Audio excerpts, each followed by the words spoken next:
Hey, how's everyone doing?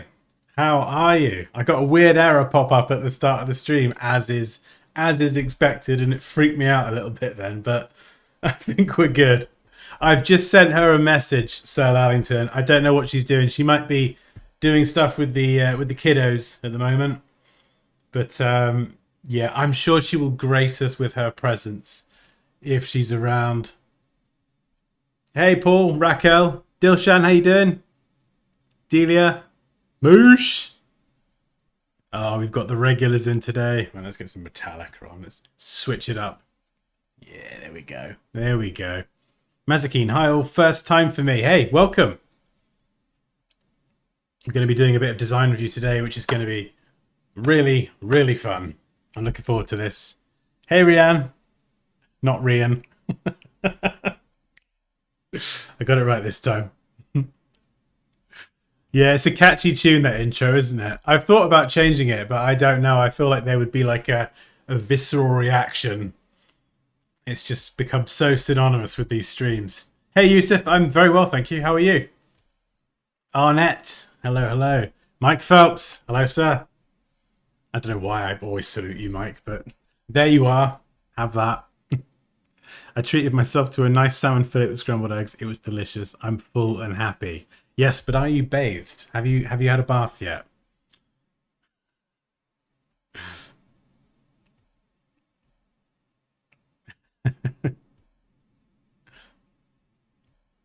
Hey Manash, how you doing?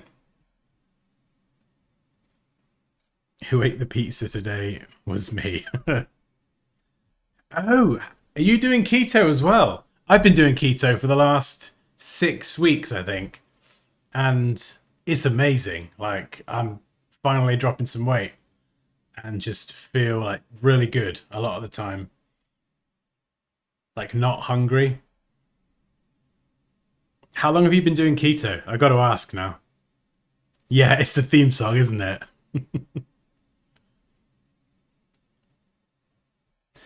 Right, that's a very good point, Nathan. I should probably mention. So we're going to be doing design review today. I've already got a bunch of designs queued up. But if you would like a chance for your designs to be reviewed live, then you can join the community. There is a link in the stream description to join the community.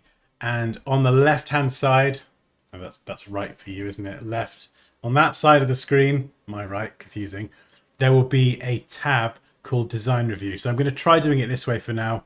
Just post your work in that tab, and then I can kind of pick it up my end, and we'll see how it works. It kind of makes everything a bit easier just having it in one feed. From the Netherlands. Ah, welcome. Hopefully you enjoy the stream. I had strawberries yogurt. I love how we're all talking about breakfast. Fantastic. I can only lurk periodically as I'm on a work offsite. Did I misread that? As I'm on a work offsite. Probably me. Curious on what's happening in the figure competition. Saw some great designs. Yes, good point as well, Mike. Thank you so much for all the entries into the competition. They were amazing. I'm literally going through them at the minute. And then what I'm going to do is I'm going to shortlist my 3 favorites. And then you guys are going to have, I think we're going to do 24 hours. They're going to be a 24-hour period where everyone inside the community can vote on their favorite. So I'm not picking the winner. I think it'll make it a bit more interesting when you guys get to pick the winner. And I wonder if I get a vote. Do I get to vote in my own community poll? I don't know, actually. I hope so. But yeah, so we'll do that, and then we will have a winner. So yeah, really, really exciting. Moosh, I have a fantastic Italian sausage soup recipe that is keto. Oh my goodness. Moosh, I would definitely, seriously, I would definitely take that recipe if you're happy to share the secret behind the Italian sausage soup. I'm always looking for more things to eat on keto, and sometimes after a long day, the default is just like, oh yeah, I'll grab some cheese. Obviously not the best source of fats.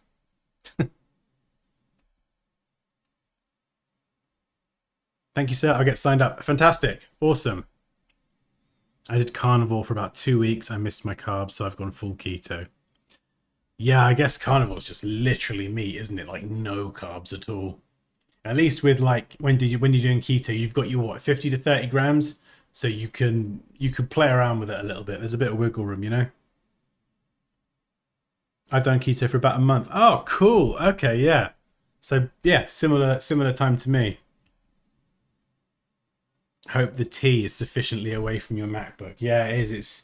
It's over here. There's no cat in here though, so we could balance the tea right in the middle of the keyboard, like so. And there's no cat to knock it over. Just me. Cheese is keto certified. Yeah, it is, unless till you eat like 3,000 calories of cheese, and then it's like, I'm not losing weight. Something seems to be wrong.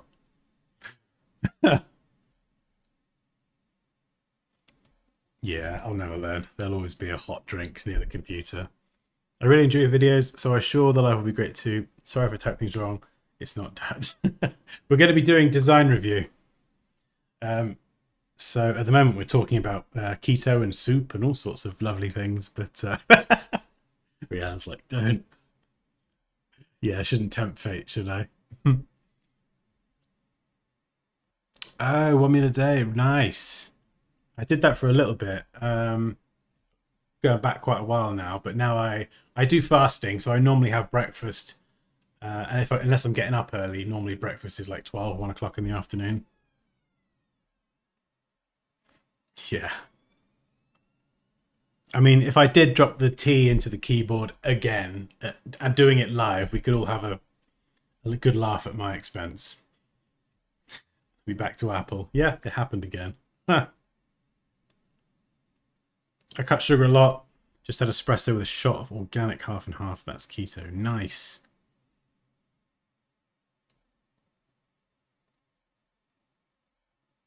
I need to gain weight. I've got plenty of body fat you can have, Raquel, if you want. I'm trying to drop weight. I'm trying to drop like I got another 3 or 4 stone to go. Anyway, so Sema, we're not doing a Dropbox link today. So if you'd like to enter your work to have it reviewed live, there is a link in the stream description to the community. I was going to try and grab it, but I've lost it. So yeah, it's in the stream description.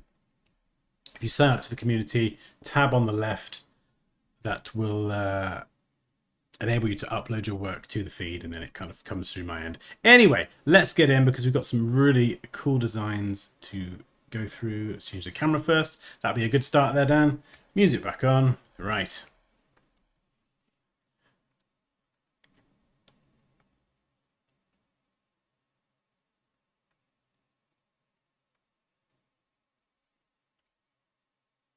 Okay, right, I'm going to flatten this first of all. This has been submitted by Nathan, and it's a logo. I believe it's for Katy Perry World or something. I'm starting to get the sense that Nathan is a fan of Katy Perry. And so when I look at this, I kind of half see a logo and I half see a graphic, because there's a lot of texture, lots of patterns, there's a lot going on. And so it's not what I would typically associate with a logo per se, because it's more artistic and it's more illustrative. I'm guessing we've got the WW for women's, and then I'm guessing the O is for world, women's world. Both got WO. I'm not sure, something like that. I think if you want, I think you need to decide whether it's going to be more of like an illustrative graphic or a piece of art versus a logo. Because typically, you know, if it was a logo, there's so many things that you'd need to consider with this. Like, for example, this wouldn't work on a website header. It's just way too tall. So you'd incorporate Katy Perry into the main body of the graphic. And then there's a lot of detail. We're using photos. There's a lot of texture, which is great, but at a small size, you're not going to see any of it. So what I would do personally is I would focus on this part, the lettering here, the circular shape, strip out a lot of the patterns and the craziness if you wanted to go the route of a logo. And oh, I've got a pen. Hang on. Let's do this. Let's make my life much easier. What color should we go for? Let's go for orange. Oh, like a teacher. I mean, I suppose I am a teacher, aren't I? Just not officially qualified. So what I would do is I would focus on the elements, because there's just so much going on here. I would focus on Katy Perry, draw that with the pen tool, and then kind of have some of the details maybe around the hair, kind of the thigh, maybe, so you kind of get the definition between the two legs, maybe a little bit around the chest, possibly some around the arms and the neck. Not maybe the facial features, but not necessarily. And so you kind of get a silhouette, a stylized silhouette of Katy Perry. Have a more simplified circle here. You've got Katy Perry in the middle. There you go. There's Katy Perry. And then I would probably, with her in the middle, I would have the W, Women's World, left and right. That would look really cool. I think that would look really cool. It would be clean, minimal. It would work in many different use cases. If you wanted to go the route of a logo anyway. And even once you've done that, once you've kind of, effectively simplified it into this, hang on, there's Katy Perry, hey. Once you've simplified it into this simplified mark, that doesn't mean like, hey, you can't use texture or one color. If you want to get creative and you want to bring in some of this texture, like for me personally, I'd go clean. But if you wanted to bring that creativity back in, I think then you're bringing it back into something that structurally kind of will work a lot better as a logo in a variety of different use case scenarios. Whereas at the moment, I feel like it's lacking a lot of practicality, like, for what a logo needs to do. And I think it's probably more like a piece of art. And I like the way she stood on top and everything. And that would work so well as a great silhouette. If you can kind of make her a silhouette and then cut in and out some of the details, use a bit of negative space maybe to kind of bring those details out. But I think you just got to kind of streamline it, strip it back first, and then build on it once you've kind of got a more simplified form. Does that make sense?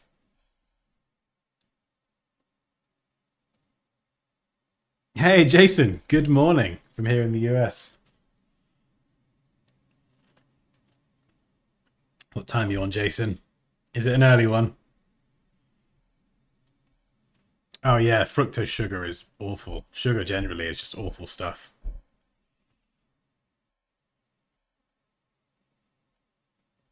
You sent me the recipe. Yes, Moosh. Amazing. Oh, is it easy to make? If so, I will actually make some sausage soup tonight. That would be so good.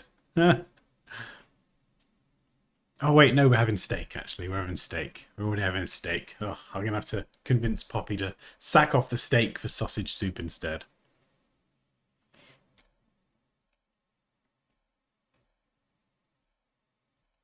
Oh, I didn't see that. It's a super easy recipe.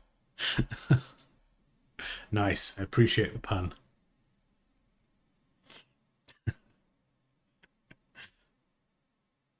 Yeah, simplified in vector, black or black and stylized, and you've got to consider black and white as well. I think generally a good logo should work in black and white ideally, just because, well, it depends on the business, but a lot of businesses will print in black and white because it's just cheap as chips versus always printing in full color. Oh, that's a good point. Yeah, Sir Lalington, that is a very good point. Yeah, I mean, obviously this is a very particular shape, but this could be like the cover of an album or an LP or something. I think it's got more in common with like a cover or some art or some sort of music cover or whatever than it does a logo. I think, and I think it's probably because a logo. I feel like when it's like an art piece of art or an album cover, you've got a much more creative lease. You can really do anything and it can be very subtle and subliminal. Whereas with a logo, you kind of have like a checklist of things it's got to do, right? A logo is pretty important. It's like that sort of that foundational kind of piece, that like gem, the missing gem of a brand. You kind of need that slotted in there, and it has a bunch of things it has to do to be a good logo.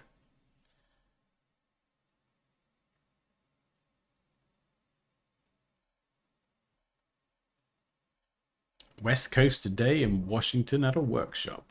Nice.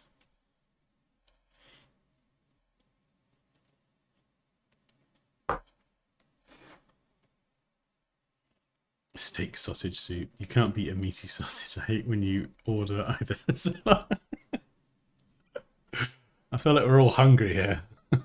Maybe I should have brought some food in me. Suddenly the tea isn't cutting it. Right. Okay, let's move on. So, next up, we have an Illustrator file. And this is from Rianne. And oof, I've not seen this yet. I've seen some of these designs. I think it's these four.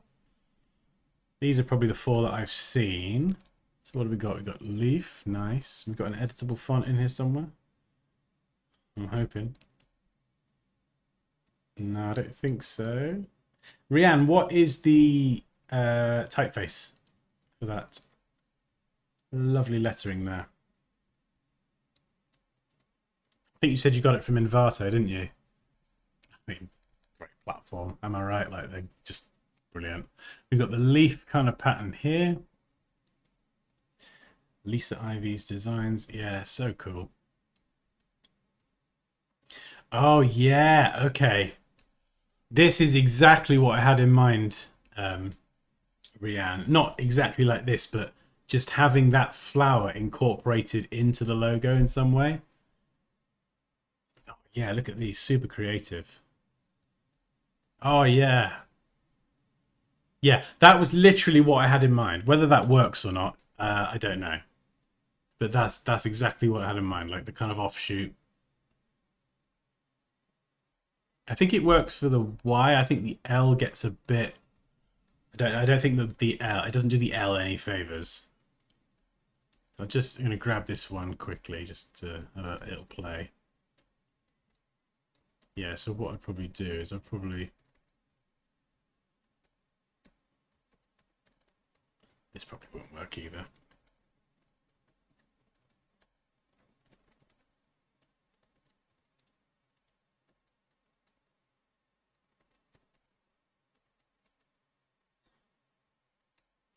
Yeah, I don't know. I think the L flowing straight into this end of the Y, not sure if that works. Or if there's some kind of...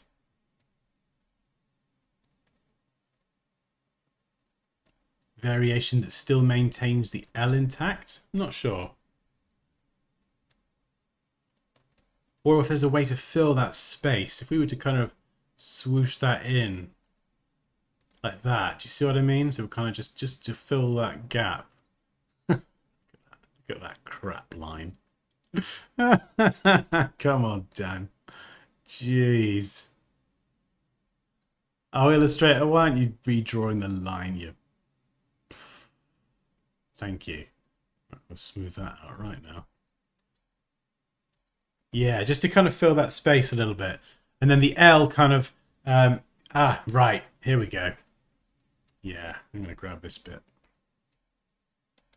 I'm going to grab this bit and we're going to put that in there. Okie dokie. Yeah, because that is such a lush L, isn't it? But I was just trying to kind of bring that... get it in there somehow to kind of fill that space a little bit. Yeah. So maybe that's just one idea. Now I've got it in front of me. I just want to play around with it. But, oops.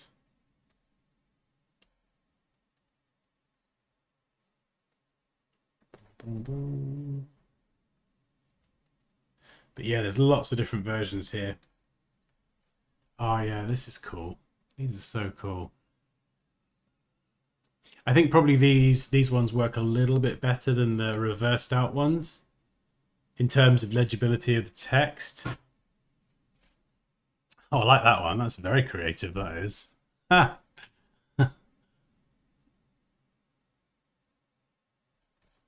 Don't know if it necessarily works.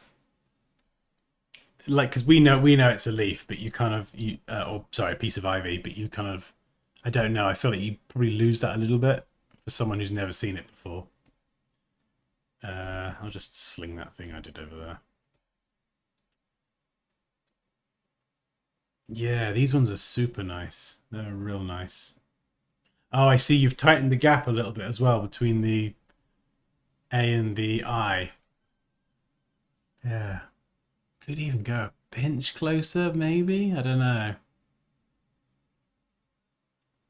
The the bit I'm not really feeling is the word designs. And I think it's just because this part is so beautiful and elegant. It's just so lush and it's got that personality. It's got the leaf. It all just fits together really, really nicely. And I don't know the kind of designs. What font is it? Oh, I can't actually see. Rihan, you might have to tell me what font it is. For some reason, Illustrator's like, nah, not going to show you that one, Ginger. Yeah, I like. Oh, yeah, maybe even this, something like that.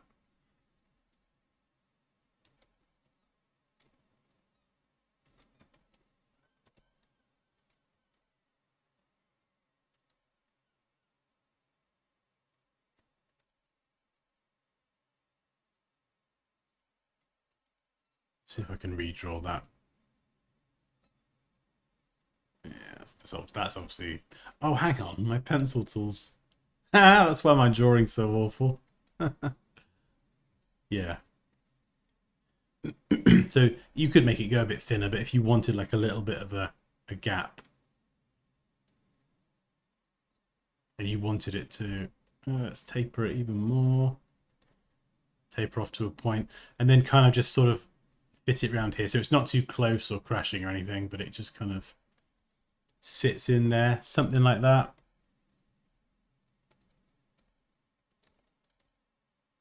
Oh, yeah, I don't know. What do you guys think about the word designs? I'm just not sure. Yeah, she's got a very good eye. You're right, Sir Allington. Very good indeed.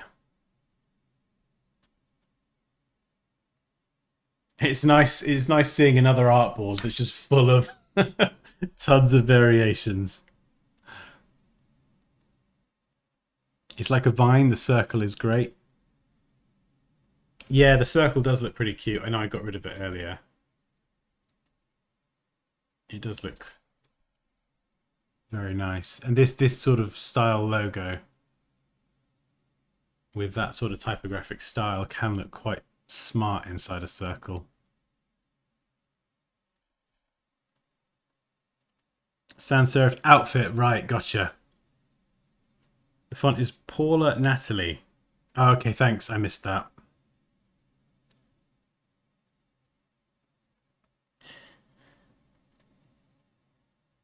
Rabia says maybe the word design slanted like the main part. Yeah, maybe, I don't know. I'm not sure if it's because it's in caps or if it's in lowercase. It would look a bit less. I don't know what it is. I'm not sure if it feels a bit corporate. I don't know. It's a bit of a weird one. Let's have a play. Let's go title case and let's get rid of the gap on the tracking and just see. Maybe slightly. Let's keep it with outfit. I want to try and figure out what it is that I'm not feeling. There's something. I think it. Right, I got it. I think because this is very, very rounded, it's very flowing, and everything fits beautifully. I think this is too hard on the corners, and it needs to be slightly softer. And there was a really nice. Oh, what was it? New. Is it this one?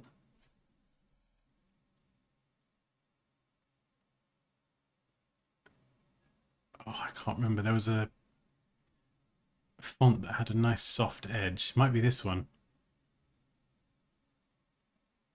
But yeah, my point is that I think something with something maybe a bit bolder and something with softer edges. So you could have something like that. Maybe you could tighten up the tracking a wee bit.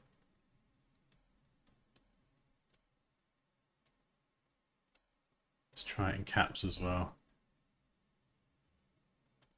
Capitals, where are you? Yeah, I'm not feeling it in caps.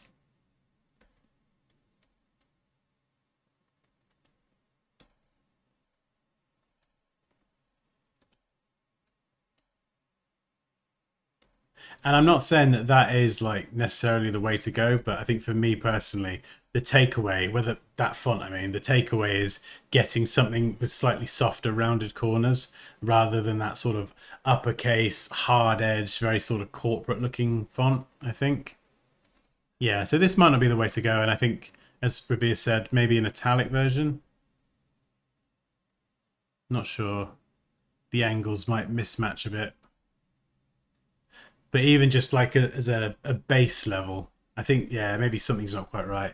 But the style of this feels like it fits a bit more. Even if it was lighter. What about if we rotate that so it sits flat? It's kind of hard to nestle it in somewhere. Unless you were to redraw that. So it's kind of trying to find the gaps and sort of Tetris everything together.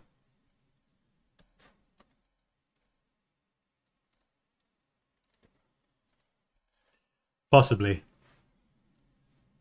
It's difficult because the lettering is it's at an angle and you've got descenders and flowing bits everywhere. It's quite hard to just align some horizontal text to. So I guess the other thing you could do is literally just have it as this, Lily Ivy, or however you have it, and just lose the word designs. Or the other way to get around it is having the circle, because the circle as a design element, it kind of gives you something to anchor the text to.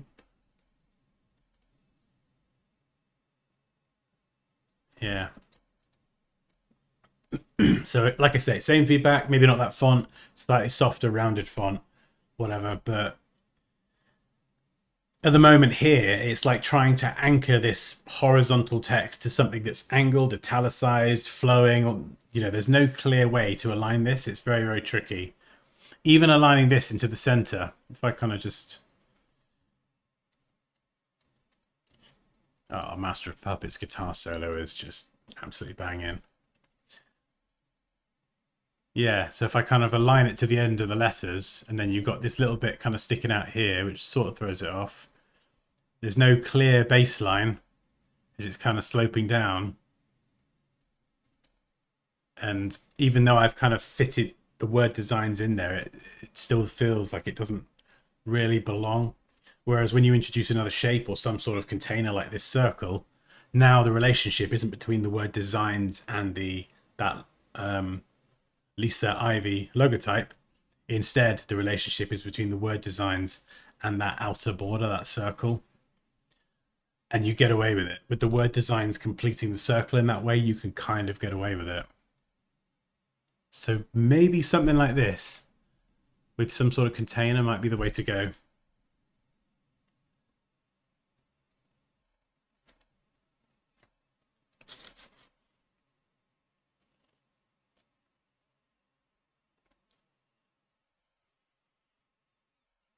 Rubir says different typeface. Hey, Greg, how you doing?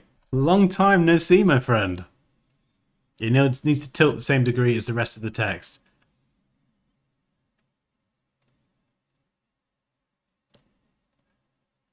Delia says maybe a light serif tracked out.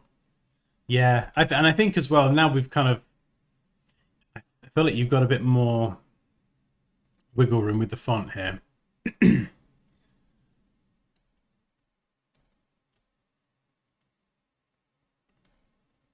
Yeah. So I still think maybe the font needs to be tweaked, could be smaller, whatever.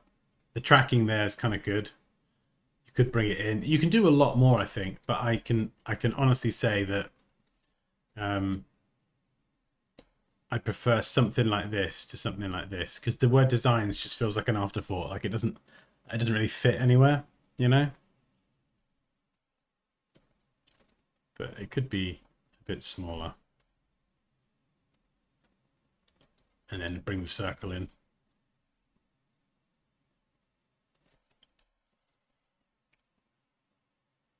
This board was the tidy version. Oh, very good. You've tidied it up for us. I want to see the wild, chaotic version as well. Paul, okay, Paul doesn't mind the design's font, but think it could be bigger. Rick says, I like the don't for designs. Love the contrast between it and the decorative font. Oh, sorry, I misread that. I like the... Is that font? Font for designs. Love the contrast. You said, oh, the tracking. Oh, yeah, sorry. I'm catching up. Delia says rounded font. Raquel says, I think it needs to be caps. I don't think comfort is the way to go. I used that job a lot at my first proper job, and it was on everything. It's cool font, very useful, but maybe not in this instance.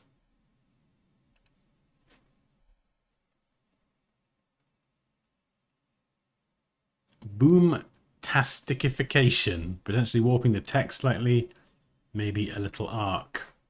Yeah, I suppose you could do that. So what you mean, something subtle? Yeah, I suppose you could play around with it like that. Oof, nothing else matters. Tune.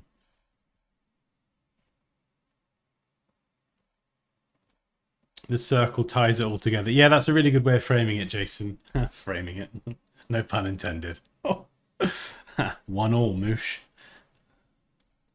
Yeah. I think that is a really good point. I think when it comes to the Lisa and the Ivy and how they connect and if they connect, and even this one up here. Can I grab you? I think there's so many of them that look great. Excuse me. I think if you can get the leaf in there, it adds like a little bit more, and it kind of feels like there's space for it, you know. Up. Oh no, not that. It kind of does feel like there's room for it to just kind of sit somewhere. Do you know what I mean? I mean, you could even pop it there and then reshape these letters so it's kind of not like that.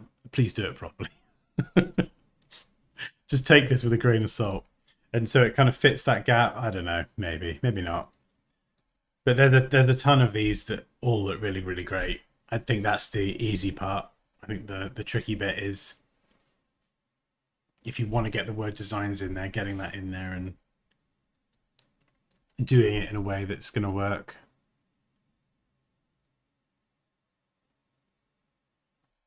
I mean, I guess if you were going to keep it super simple, you could have this as your kind of, your main logo, and then you've got that. Oh, what am I doing? That second version. So if you've got a website header, for example,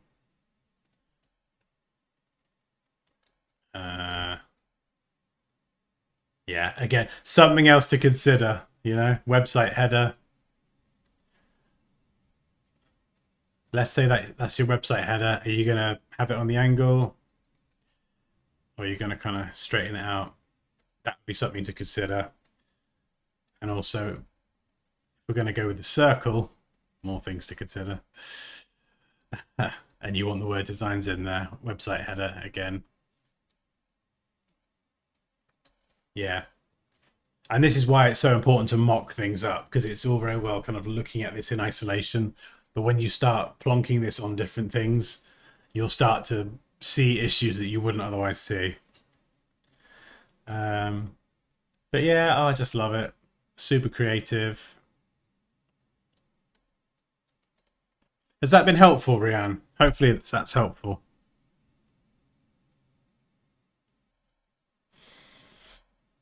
Yeah, it seems like people are a little bit split as well on the designs. Some like it, some not so much. If we add for color, the colors you choose are quite beautiful on the green one. I think it's good to have, yeah, like a distinct palette if you're going to get a color in there.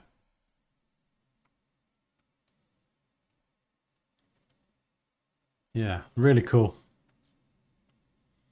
But hey, how you doing? It's been a while. Oh, is the delay 2 minutes? Surely it can't be 2 minutes.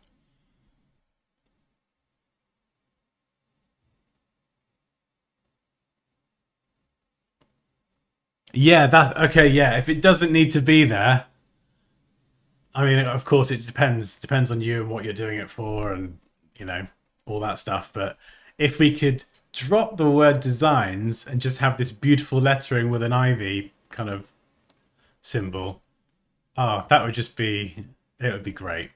And the thing is, as well, obviously you're defining colors up here as well. You know, we could easily start to kind of play around and make a pattern of sorts.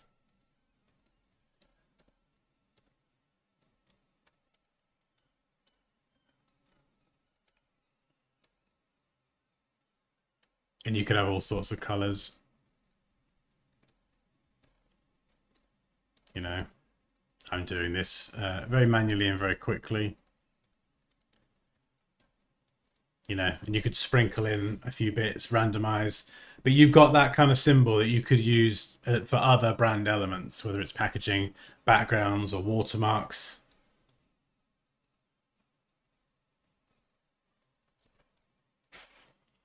Yeah, keeping it simple, says Melvin. Yeah, and it is, yeah, it is super simple.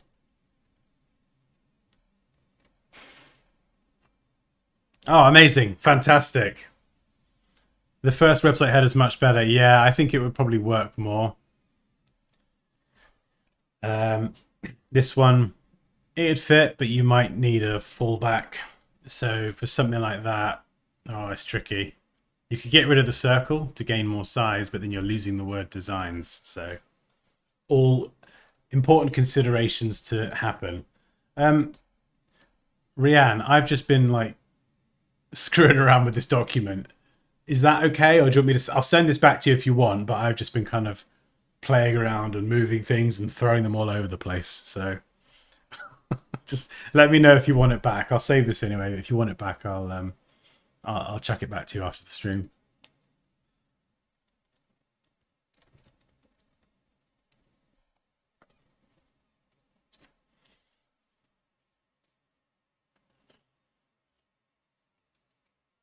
Oh, that's a good idea, Sammy. Yeah, make instead of the circle. I guess you're saying just make the outside the leaf. It's a nice green, isn't it?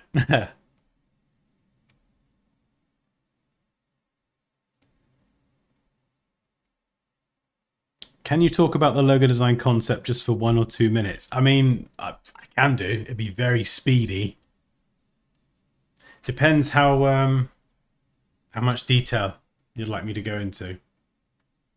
Happy to speed through it. Happy to take it slow.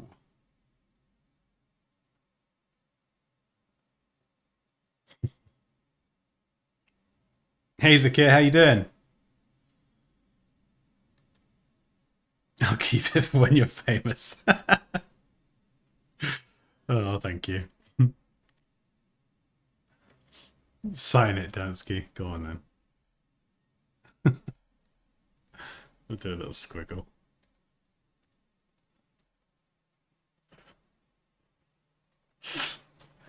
That's not even my signature. Ah. Right, next up. Da, da, da, da. Okay, this is by Delia, who is in the chat. And we have hang on, let me have a look. I think you posted some information.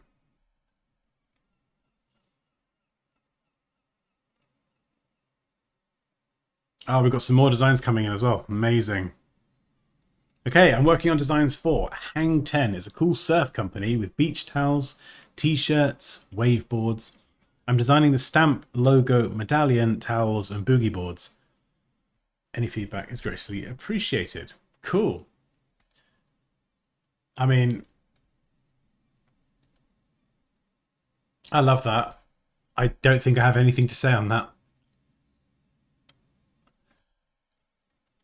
I'm looking at a JPEG, so it's slightly pixelated. I think it's pretty tight. This is the kind of thing I would notice, is just making sure the gap there is consistent. I think it is. Just looking at the JPEG, that gap between the text and the white border. Spacing here and here is pretty tight. If I was being a little sod, I'd say move it a pixel to the left, but that is really just, that's being very pernickety, so you can disregard that. Circles around the edge is lined up, which is good. Yeah, just really, really tight. And yeah, great font choice as well. 2 different fonts.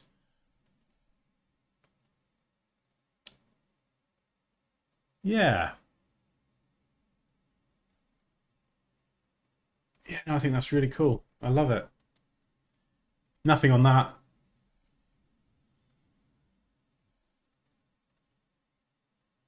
Ah, right. So when it so here I've noticed there's a different font being used for the I think it's great that there's like a horizontal version. Um, why is the font different on this beach towel? Just out of interest. Because I feel like the word 10 is a bit too close, and I think you'd need to just nudge that away a bit. Maybe both words, just a tiny bit of spacing, like the tiniest bit. But the kerning there, the space, sorry, not the kerning, the spacing between the mark and the T feels a bit tighter than the other side. So I would just push the word 10 that way a little bit and maybe give both of them a tiny bit more space. I think that works as it is. I'm just curious as to why there's a difference in the font being used.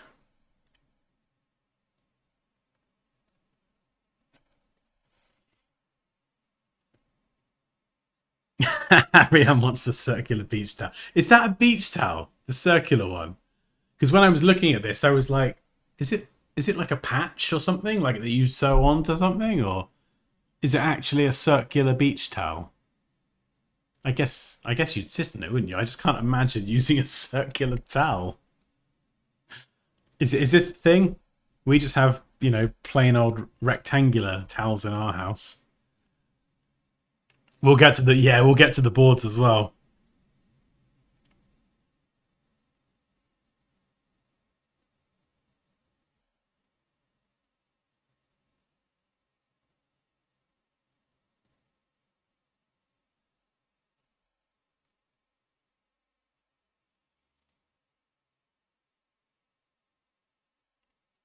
Yeah, I like the slabbed font as well. How it looks there, I don't know, but I do know that I love this and it kind of works.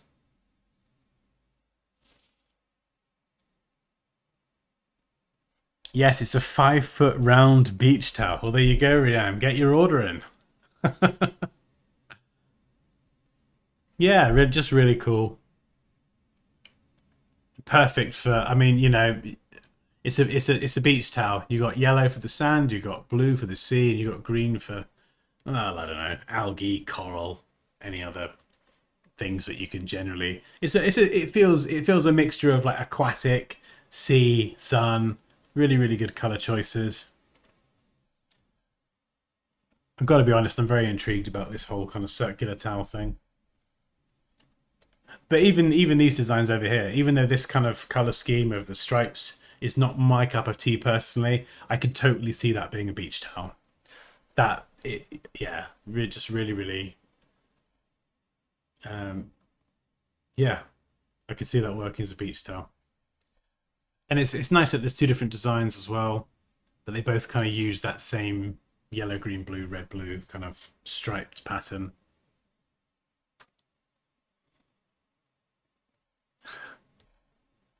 Oh, I mean, I love that. Delia? How on earth did you kind of illustrate this whole thing?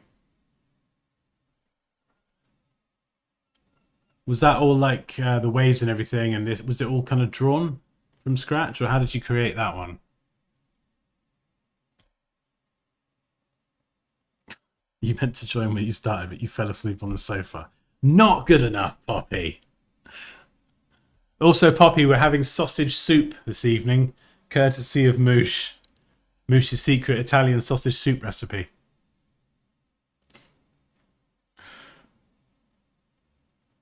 Yeah, I think if the slab font works, I think just as a it's hard because I like that down there as well. It does look good, but I think just from a brand continuity point of view, you'd want to have the same. Do you know what I mean? Otherwise, you kind of end up with you could end up with two logos in a sense. I don't know. Maybe can anyone suggest a logo that uses two different fonts that might have like a logo and then have something that's more like emblematic like this, where they kind of do take a few more liberties. And I guess that's how I was seeing this at first, was this was like, the logo, but I guess this is the logo and this is more of like an emblematic symbol. Yeah, I don't know. Not sure about that. It's all vector. Wow. Yeah, I can't express, Delia, how much I love this design in particular. These ones are great. I love this zigzaggy pattern. This is cool, clean. I love how clean and simple that is. This one, that looks like I might be wrong. It looks like a kid's version. Maybe adults and then kids, possibly. But it's cute. This looks cool as well. I like that. Uh, but this one, to put it politely, is the bee's knees, or the dog's gonads, or whatever term you like to use to describe something incredibly awesome. Absolutely love that. That's the one I'd buy. If I had a bunch of those hanging up, different boards, designs, that's the one I'd go for.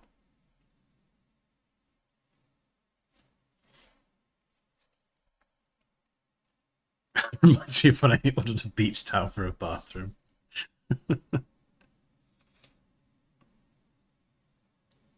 Yeah, so I guess what technique did you use for warping them to fit the shape? Was that the make with top object in Illustrator to get the words to just fit that shape? That's probably how I'd do it.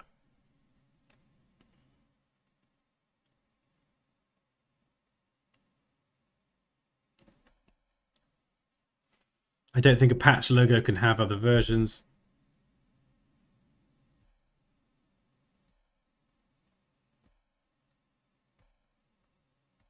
I don't know. Let's have a look.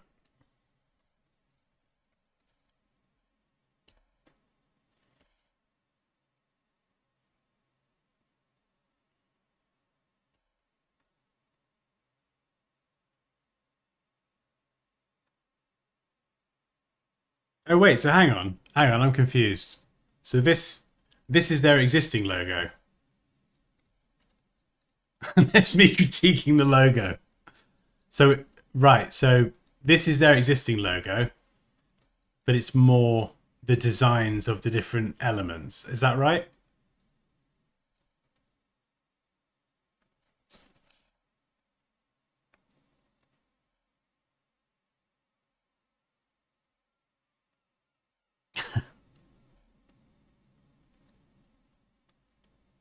Sausage soup, yeah.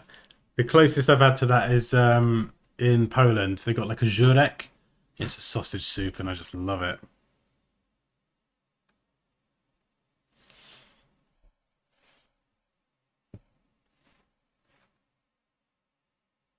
PR Zavul. I probably not got time to take on more today because I've got some others to get through. But if you would like to have your work reviewed in a stream like this, then in the stream description there's a link to join the community, and then on the left hand side there's a tab where you can upload your work.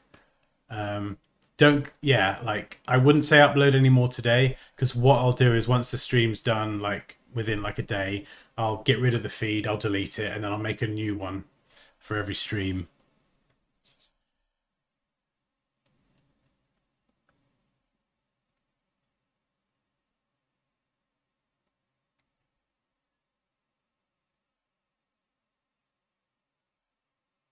Right, gotcha. Sorry, my bad. I thought because the logo was there, that was something that was designed by you. But so that's their existing logo, but it's been turned into all these designs. I still love that. Yeah, I love this. In fact, if I open up Illustrator, let's see if I could just quickly demonstrate what I'm talking about. So,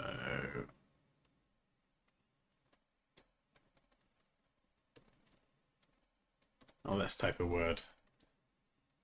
Sausage. I've not done this for a while, so let's, can I keep that editable? Don't know. So we've got a shape, editable text, the shape is on top, and then we can go to envelope restore and make with top object. And you can kind of fit text to the shape. And it doesn't always do it perfectly. But if we expand it, you could go in there and, you know, as with anything, redraw with the pencil tool. But it kind of gives you a head start in fitting things to the shape. Hey Alex, how you doing?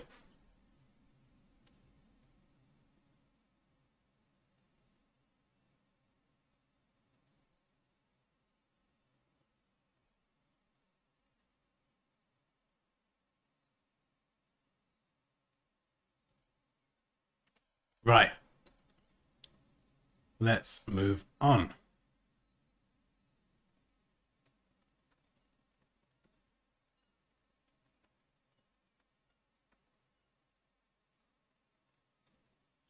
Right, this is by this is by Matthew.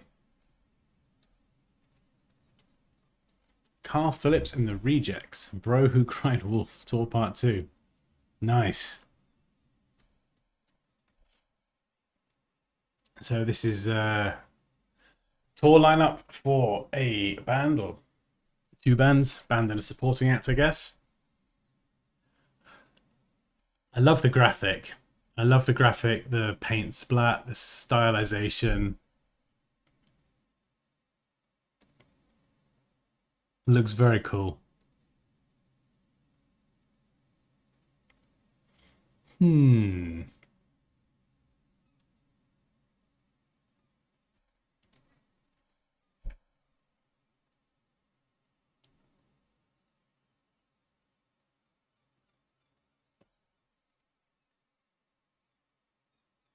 Yeah, it's very useful, isn't it? Yeah, doing it manually, rotating every letter by hand would be horrific. Okay.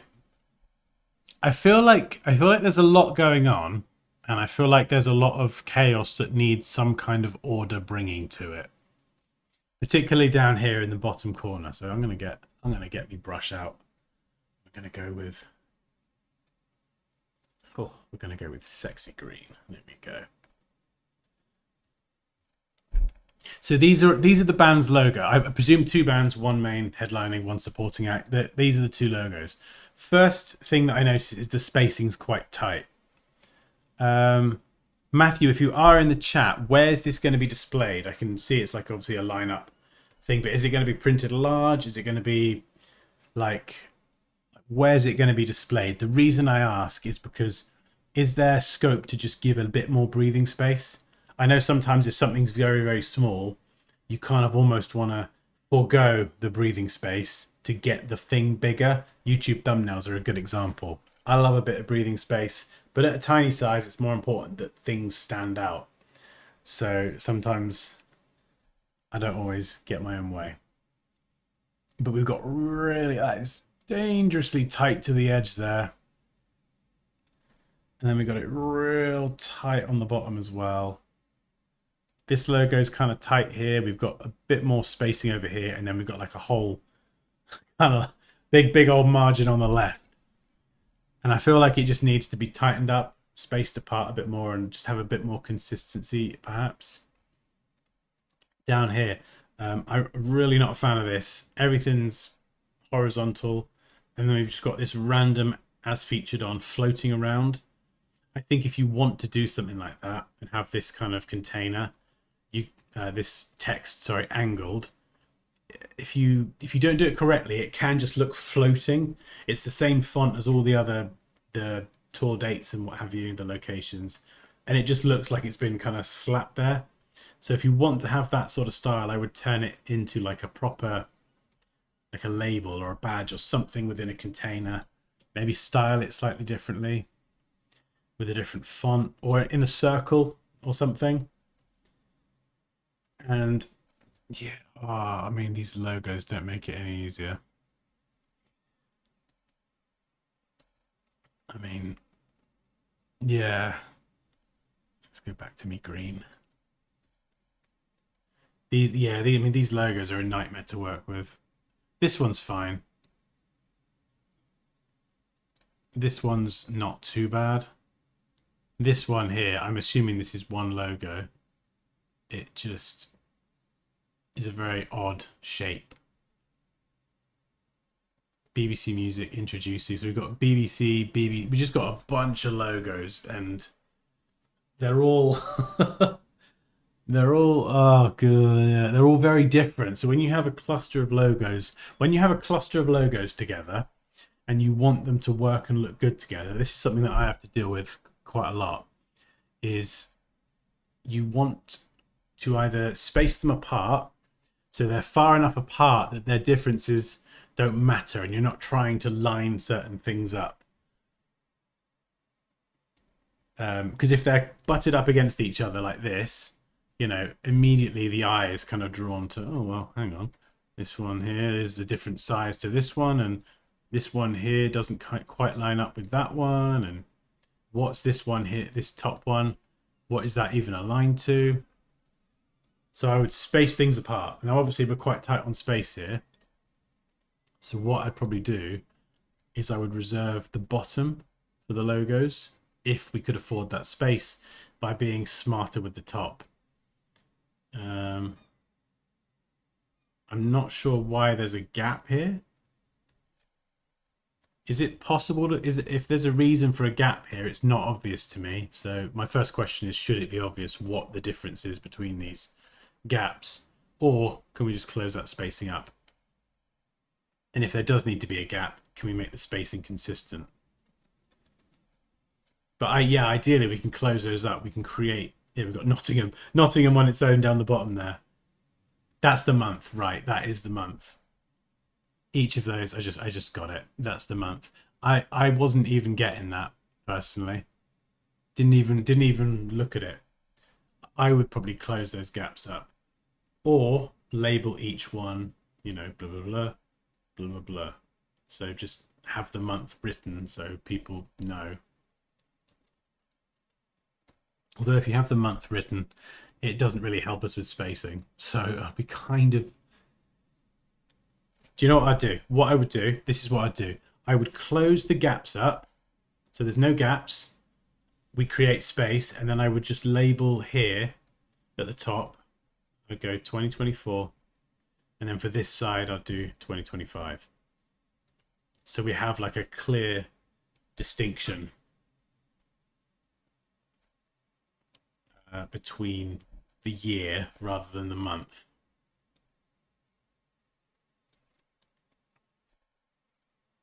That's what I would do personally. Or another bonkers idea, totally bonkers, is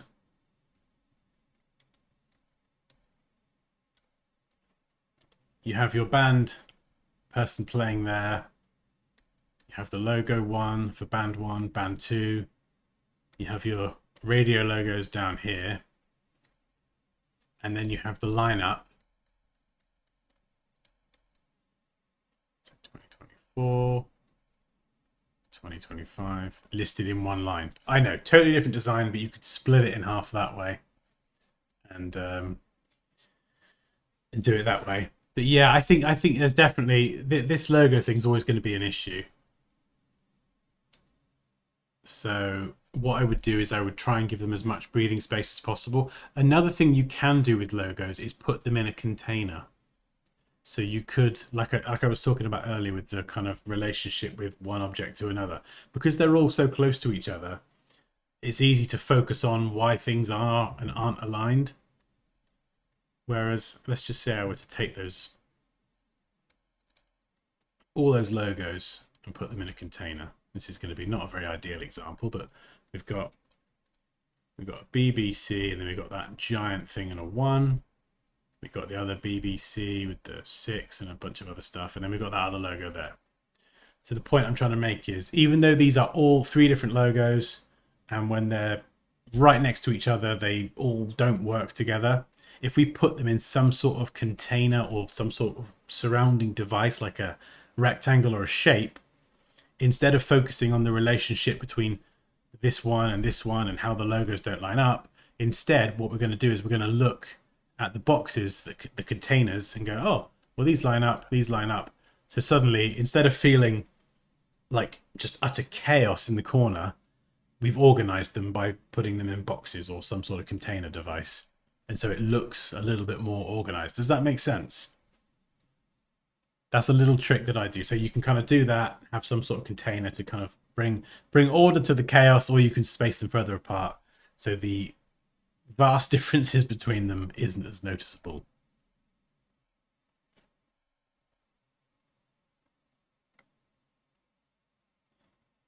Yeah, everything's competing for attention. Yeah, that's a really good point, Raquel.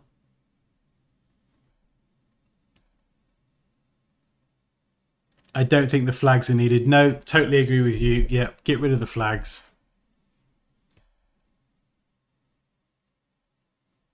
Yeah. And it's a bit weird as well. There's flags on one side, but not the other. I'm guessing the one on the left is UK only. Yeah, and they've got Europe on the right. Yeah.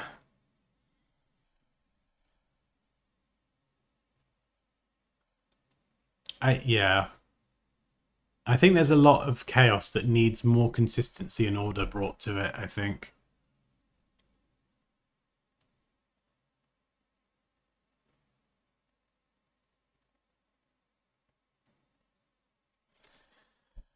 Yeah, so what do we got? We got Italy, France.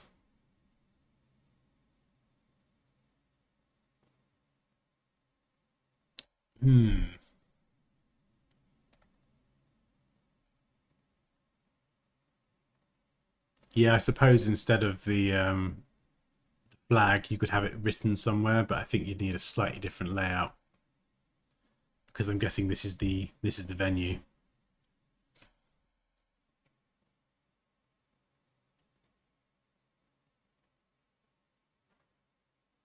But these logos at the top, it's nice, they're nice big logos, but they're taking up a lot of space.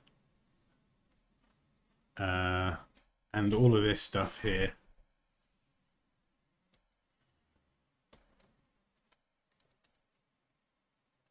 There's a lot of space here that I feel like could be better utilized to shift this lot up, and we could create that space at the bottom for the logos to space them out a bit more. I think this is the most chaotic part of the design around here. In terms of the actual style, it's got a cool style. I love the sort of paper texture in the background.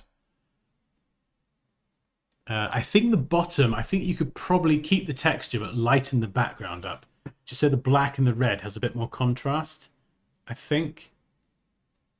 Again, it depends where it's going to be displayed. I'm looking at this on a computer and I can see it clearly, but if it were to be displayed somewhere smaller, then it might need a bit more contrast, I think, to help it stand out.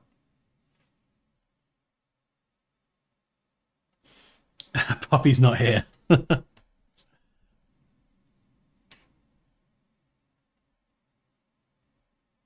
Yeah, I was thinking that, Raquel, because there's a lot of dates in France. So I suppose you could put the French ones together, but the problem is then the dates don't run in chronological order. So I don't know how that would work. No, it's Nottingham. Can't say I've ever been. Yeah, the spacing's... I'm not sure what the methodology behind the spacing is.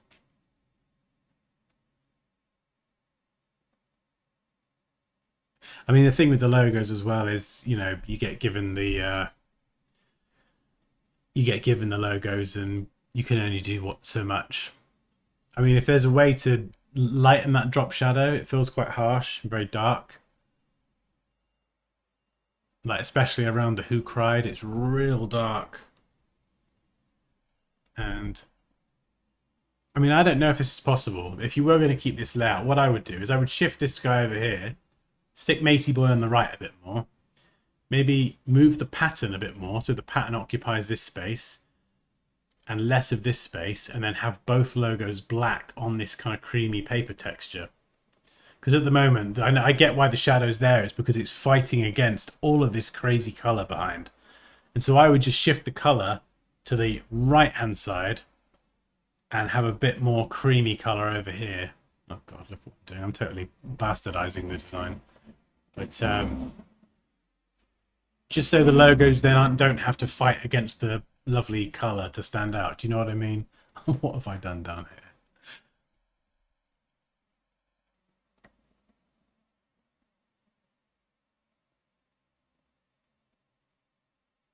Yeah, they're in the same year. That last one is December.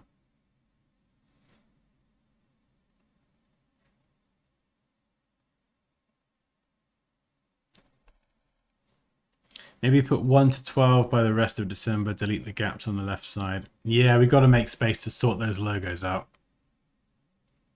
Ideally. It's one of those things that I know most people probably wouldn't necessarily care about the logos too much, but for me, it's so chaotic. I think that well, it's like Raquel said, it's hard to know where to look. So, you know, these being down the bottom, existing on their own, normally wouldn't be a problem, but if it's creating this visual chaos that is distracting from all the other stuff, then I think maybe just bringing a bit of order in might be a good idea.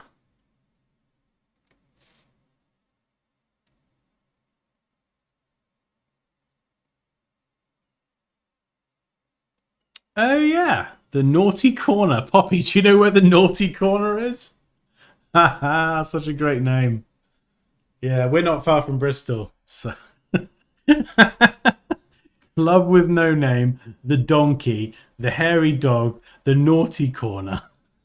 These real places. I can't decide where I'd rather go. The donkey or the hairy dog or the naughty corner.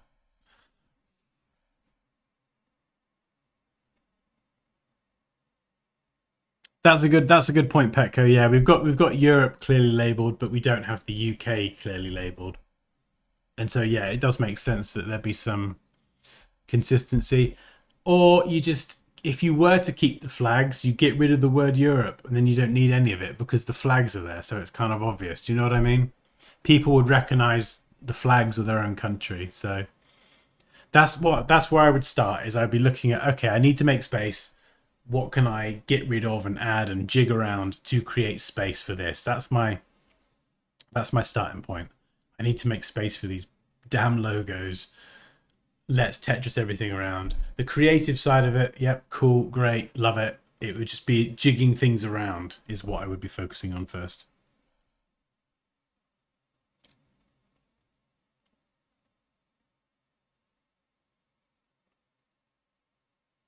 I've been to the hairy dog. Was it good though? I have a meeting in a few moments. Hope to catch you when I get back. If not, have a great day. Oh, cheers, Moosh. We might be around. Depends how long your meeting is. If not, we'll let you know how we get on with our sausage soup. There's a deli called the Naughty Corner in Bristol. Oof, I want to go there. We have a bar called the Salty Corner. My goodness, these names.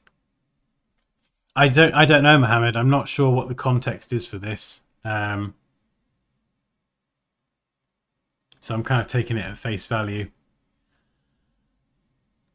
Something like this could usually be done. It could be as a poster, a social media post. You know, a lot of times it'd be a graphic that will get done to promote a gig or an event or something, and the graphic will just get reformatted or resized and plastered in various places.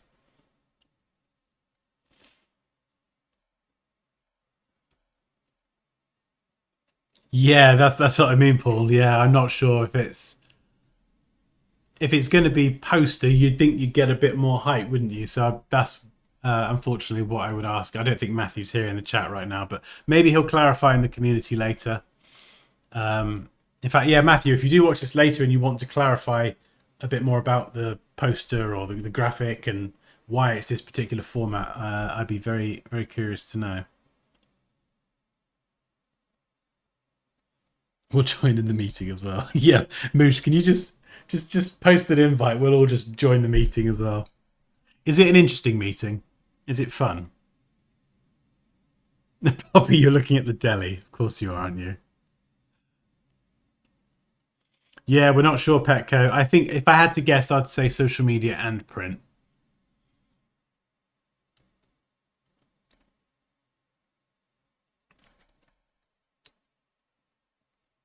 Oh no! Oh no, I've got another one to do. It's Moosh's one. Moosh, no! Oh. Do we do Moosh's one now and then she could watch it on catch up, or do we take a chance that she'll come back? What time are we on? We're on 4. Hour and 15. Sorry, Moosh. I should have done yours first. If I knew you were going to go, I would have done it a bit sooner. 45 minutes. Oh, no, I think I'll be finished in 45 minutes. Do you want me to go ahead and review your one anyway?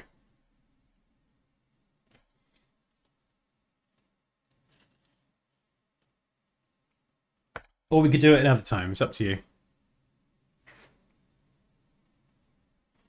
It's a production meeting for work, going over everyone's projects for the week. Why do I feel like I want to just kind of sit in on the meeting now?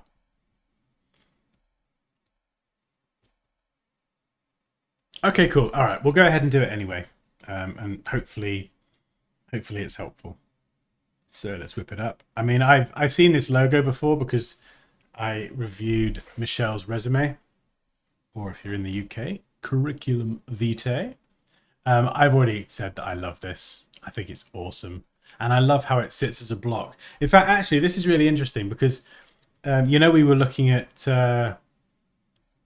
Rianne's logo earlier, the Lisa Ivy one, and it was very interesting shapes and angles and blah blah, and it was difficult to kind of align things to. This one makes it easier because it sits as a block. So it just sits as a block. So aligning the design text to it underneath, it kind of just fits. It works. Yeah, I love the lettering. I think I've asked us that. I probably did ask this at the time, but I don't know if you're still here, Moosh, if you're still lurking, or if you've gone to your meeting. But I would love to know, like, was this an existing font? Did you draw this? Did you customize an existing font? Like, I mean, there's obviously been some customization to get it to fit so beautifully together, but I would just love to understand how you made it, because it's just so nice. The things that I would change is I would just pick up on the little nitpicky things. So if it was me personally, like, I would be looking at I would be smoothing out that curve there. I'd possibly, at the moment, you see this curve around here kind of curves a bit like that. I'd probably try and curve it a bit more evenly, whereas it feels like it sort of is a bit sharper at the top side. Maybe that's really nitpicky though. I know that's nitpicky.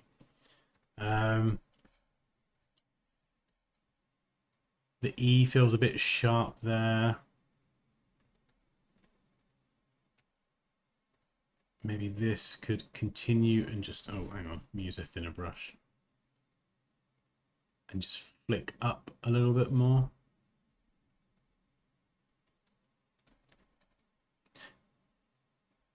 Oh, I know there's a few, maybe, yeah, there's a few hard edges here that I guess are intentional. So I guess that makes sense if you did have a few. I feel like they should be rounded though. Like this one here. You see this one here? It's got like a nice sort of rounded corner. I feel like this one should be rounded. Like this is rounded. It's just like a nice sort of flow to it. Even if it's like a real subtle rounding off. Yeah, little things like this curve nice. This curve is a bit sharp here. It kind of angles in a bit. So I would just smooth that out as well. This is the kind of thing I would obsess over. You know when we did the logo recently, the P logo for Positive Psychologist? Like the amount of time I spent obsessing over those curves to get the P and the curves and all the flowiness was just hours just doing the refining. It was it was brutal. Yeah, same here, just curves, curves. Also the T here, this T is a bit different to the previous T. So if you go to this one, you can see it's just a slight bit of rounding there. And on the right one, we've got less rounding and then a big rounded off bit. So I feel like a bit of consistency between letters that are the same. Yeah, same here. Sharp and then rounded.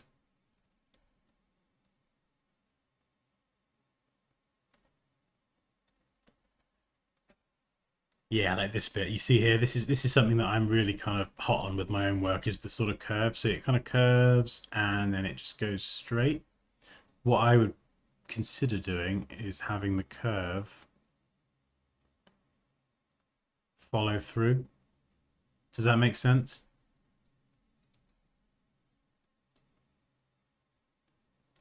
Yeah, maybe that curve as well. Sometimes when curves, there's something that might look not quite right. It usually can just be a case of using the smooth tool and running that over the line, and it'll smooth out any kinks. This one here might need to come lower, possibly. I'm drawing this as steady as I can, so excuse my shaky hand. Oh, it was going so well, and I bulged it up then.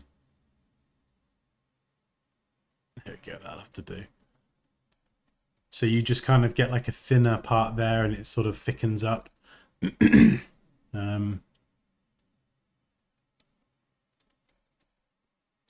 Same with this bit, whether, you know, whether that should...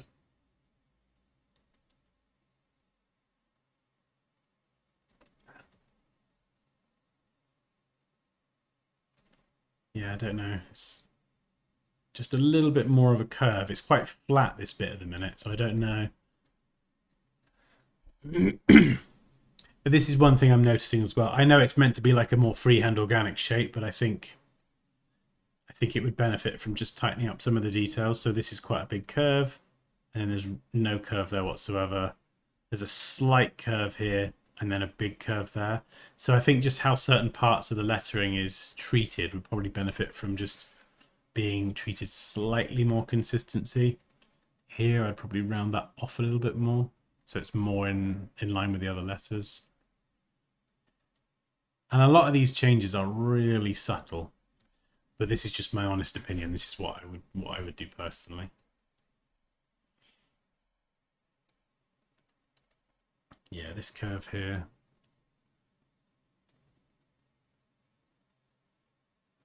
Oh, that was a good job, Dan. Well done.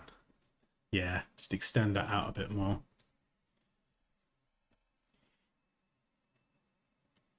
What is it you don't like about the word design, Petco? It's so good we have to look for details to criticize. Yeah, that's the thing, Raquel. I think, and this is something that I do because I obsess over this stuff, as you probably know by now. When I do this on my own work or when I'm reviewing something like this, like the idea, the execution, you're done. You're solid. The design is done. It's great. It's just tightening up the details.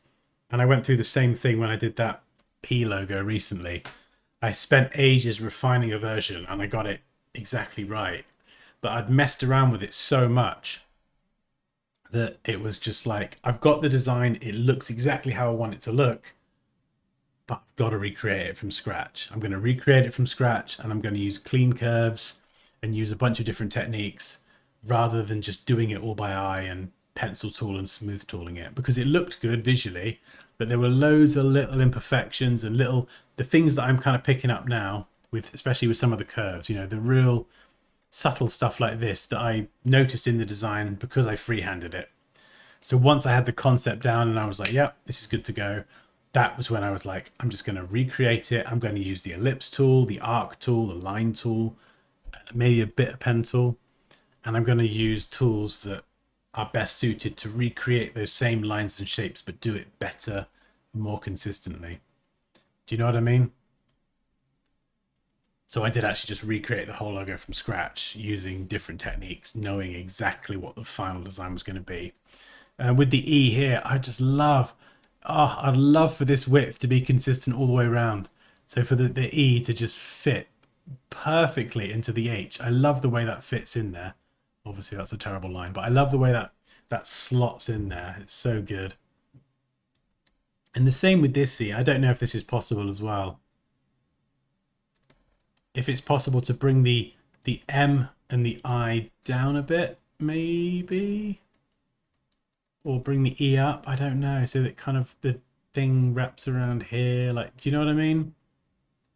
I don't know if that's possible, but I just love it to fit around the E in both instances. Whereas I think the descender on the M is probably my least favorite part of the logo if I was to really scrutinize it. It's because the curve here doesn't feel totally smooth, and it's sort of the way it gets thicker here, it gets thicker quite quickly and it feels a bit unnatural, and it doesn't really kind of this sort of bit doesn't really, I like the way it tapers off, but it doesn't really anchor to anything. It doesn't flow into this part, which would be nice, and it doesn't flow wrapping around the E either. It just sort of sits in that space and doesn't align to anything.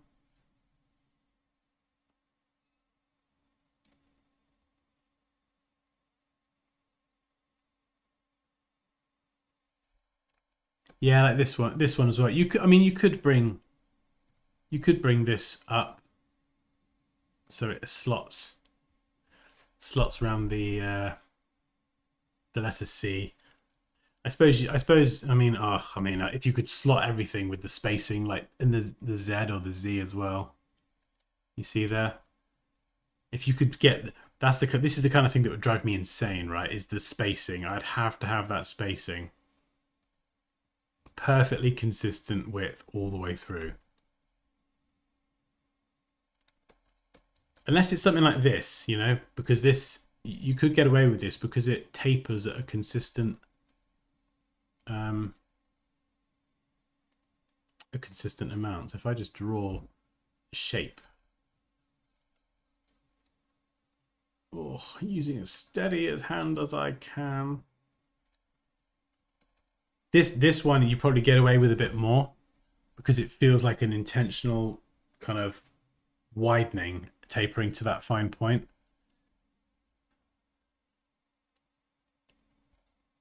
You know, I think if what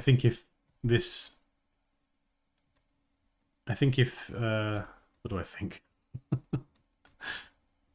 I think if this one kind of came up here and didn't line up, it would throw it off, but because it feels more intentional. And you don't want to get stuck in the habit of like this is what I would do. I would try and space everything a set width apart, and then I would kind of obsess over everything having to be like that, and you might lose some of the character in the process. But the thing, yeah, this is where I would start, is I would focus on the little details that you could tweak that wouldn't alter the design too much, but they would just tighten up some of the details, like the widths and the way other letters sort of fit together. And again, I kind of, you know, this works, but if you had a font that just had some slightly rounded corners, just a wee bit, little slightly rounded corners, it would just fit with the slightly rounded corners on this as well.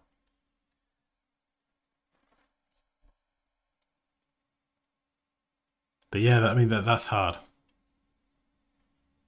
Yeah, like making that, I would find that difficult as well.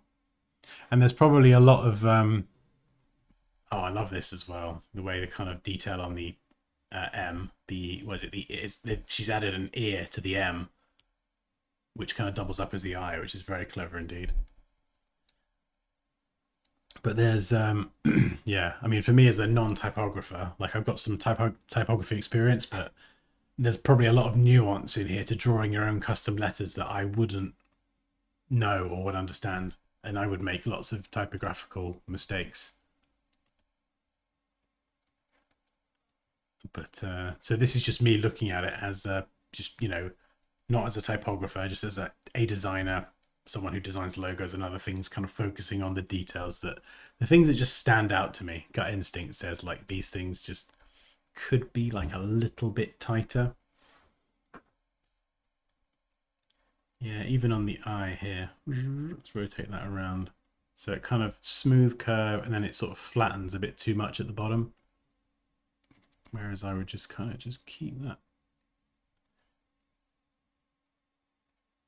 curve just coming around a bit.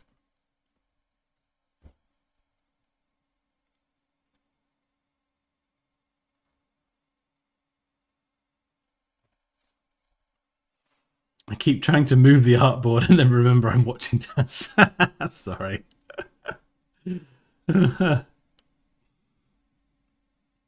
But yes, I totally agree, Rianne. It's an awesome design.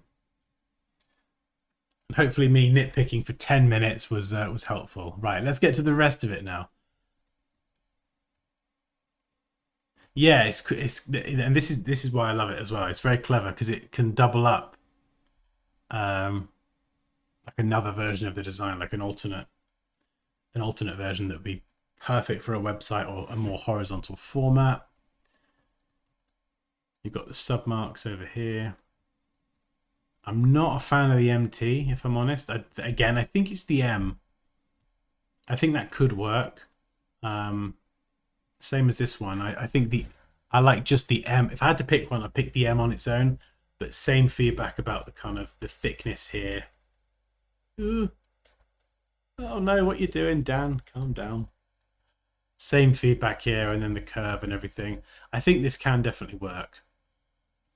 But I would probably just tweak the drawing of that. The now added descender to the letter M. But yeah, it's very clever and very flexible.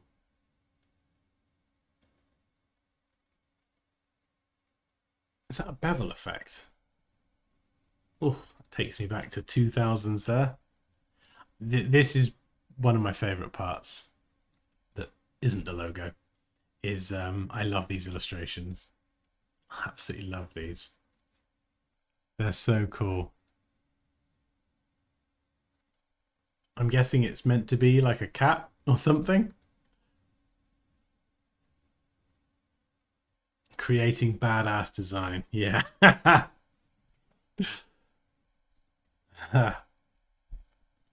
Yeah, as a business card, I love that. I would nitpick the spacing on the left edge. Spacing just feels quite tight. So I would just push them both in a little bit.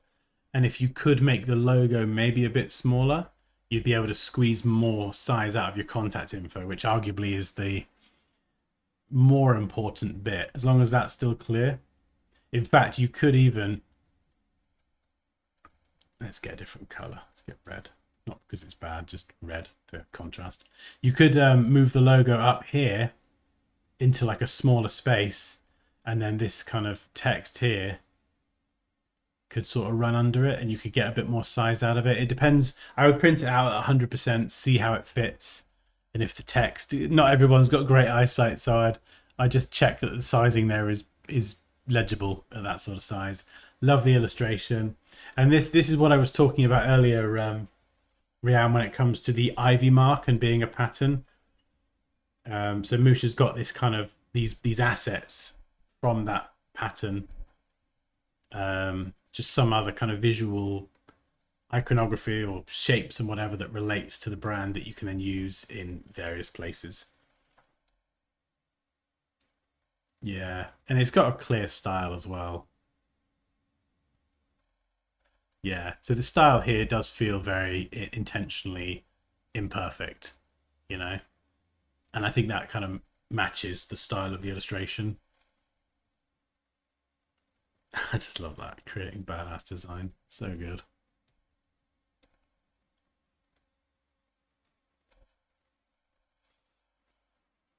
My Lego's never been the same since I used the smooth tool.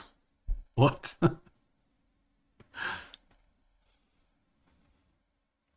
Yes, yeah, it can be dangerous. That's where I would use the smooth tool, Raquel, is with the P logo I was talking about. I would use the smooth tool to sometimes it can work, but it can remove and create anchor points in an unpredictable way. So I would often use the smooth tool to get the design looking correct or right. And then I wouldn't use the smooth tool on the final version because I want to create the curve, in a way that's easier. I'll show you an example of what I'm waffling on about. So, let's just say I've got a logo and I've got like a tail or something like this. And I've drawn this shape. And I'm like, right, that's it. This is the design. It's brilliant. But obviously I'm looking at it now and I'm going, okay, well, these curves and, I could redraw all this and spend ages doing that. Or I could smooth tool it over and over, but then you're just kind of guessing and you end up with random anchor points. So what I would do in that instance is be like, right, okay, I've got my design. It looks great, but I'm going to recreate it using proper tools. So what I would do is I would grab the ellipse tool and I would usually kind of trace over it. So I would kind of put it in position. Let's go with a nice big red. And be like, okay, right, let's size this up. No, not like that. Yeah, there we go. Okay, that looks cool. And then we're going to do another one. Yeah, fantastic. And then what I would do is I would mist out the line. So we'll throw a line in there. Great.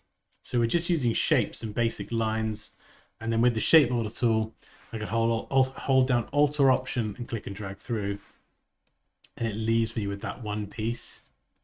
And I've got a more perfect, precise version of it rather than doing it manually. And then you could round off the corner that way. I wouldn't pen tool the end because I could just,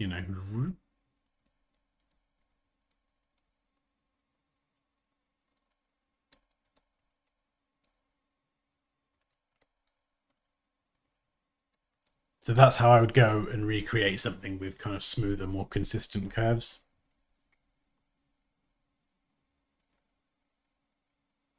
Yeah, curves are tricky, you're right.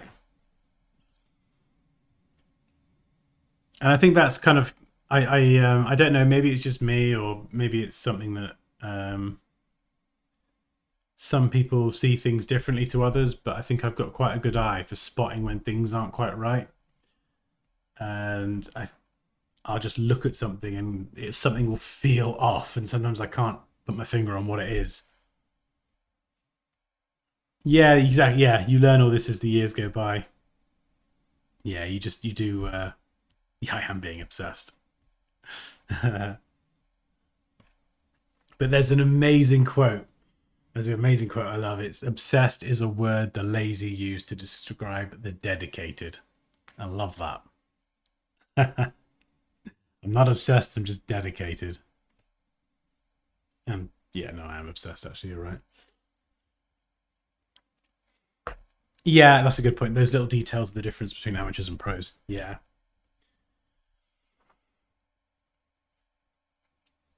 And I think there's a bit of personal style in there, a personal taste in there as well. So I try, even when I was going over Moosh's logo then, I'm trying not to... Where's it gone? There it is. I'm trying to separate the like my personal taste on how I would design it, and I'm trying to focus more on the things that I think could just tighten up what's already there. I think the descender on the M was the biggest thing. Because yeah, I love this exactly as it is, but it's just I'm looking for those little details. And I'm just saying, could we tighten that up? Could we just make that curve a bit more consistent?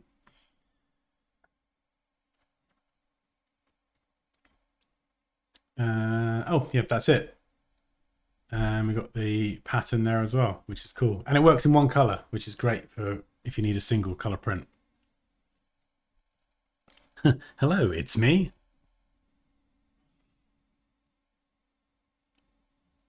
Love how the letters hug each other. I can see it on t-shirts and merch. Oh yeah, for sure. I mean, yeah, this looks amazing. The white coming off the black looks so cool. So good. Definitely does look badass.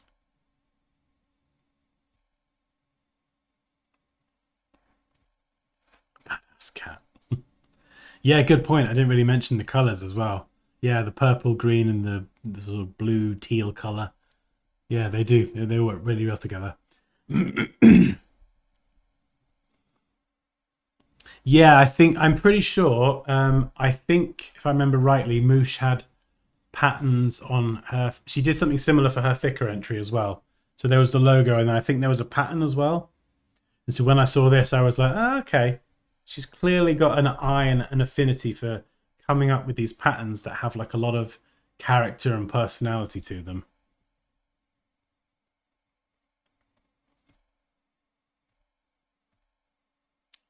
That's a good point. Yes, that is a very good point. Color contrast. So it might, the purple might need to be a bit lightened up a little bit. There might not be enough contrast on the black. I think on the white, you'd be fine.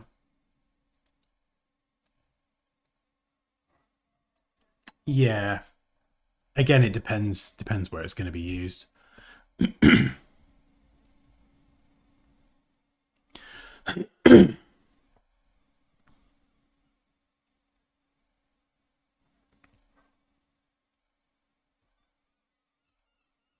That's a good question, Girish.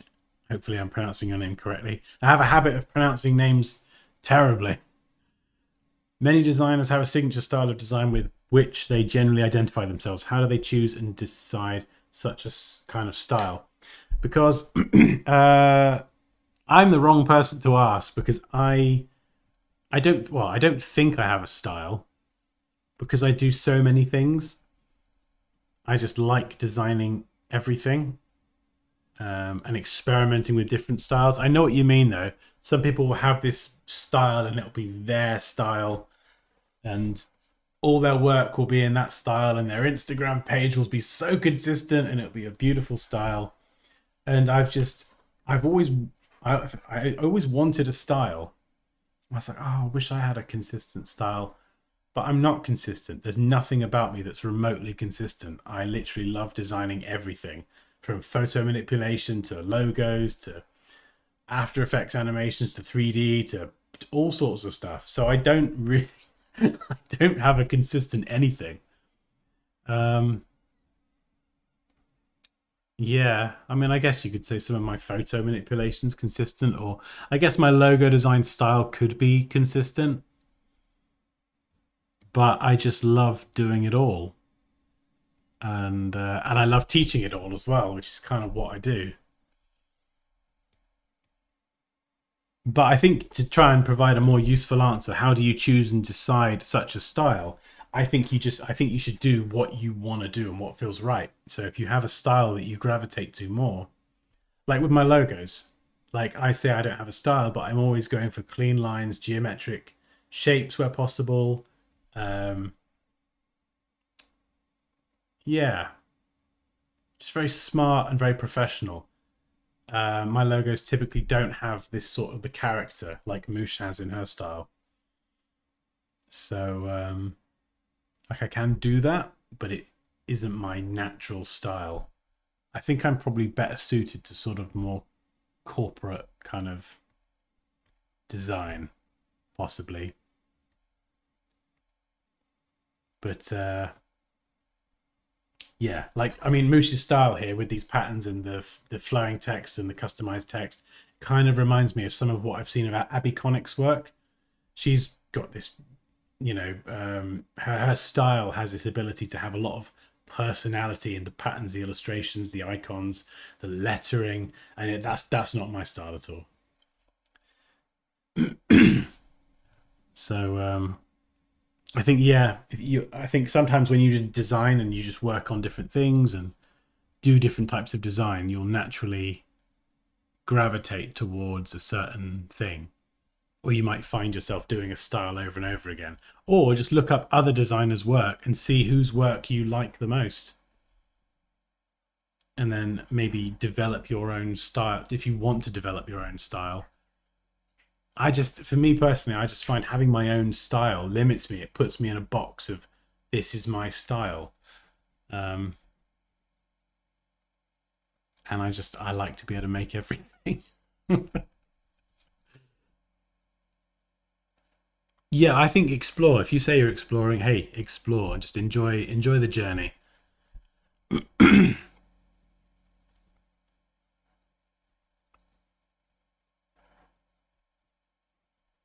Yeah.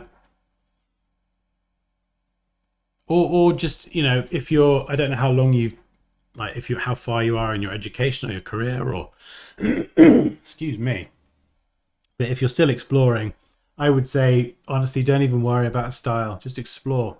Just be an explorer. I think if I were to just throw a really terrible analogy out there, I would say that trying to define your style is trying to build a settlement somewhere and establish a base camp.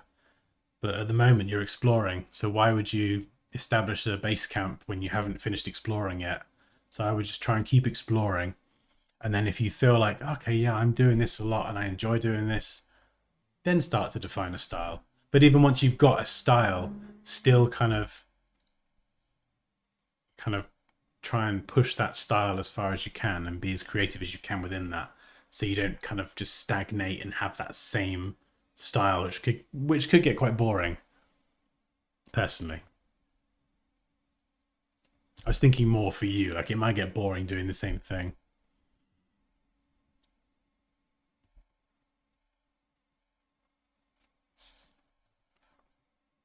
A biotechnology graduate, by the way. Oh, okay. So, I mean, it's probably a silly question, but where does design fit into biotechnology? I'm just curious. Is that part of what you did, or is that something that you're just exploring now? I am an international affairs graduate. Oh, I didn't know that.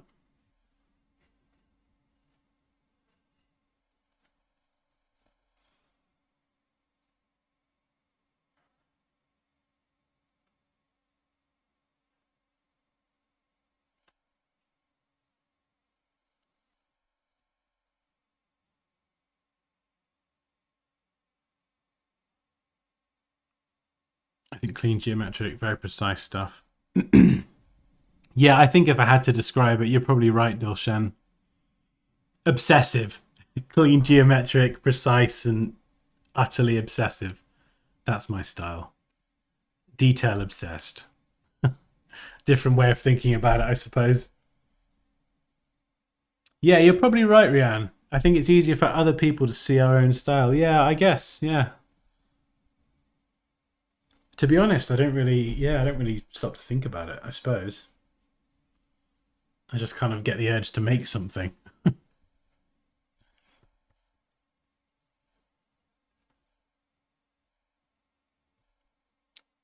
Yeah, for sure. And I think, some people, it depends who you are as well, Garish. You might be someone who, like I say, finds your style and you like that style and you want to push it, or you might be someone who just doesn't kind of want to have a set style and you want to use different styles, and depending on who you're working with, it might be a totally different style that they're going for.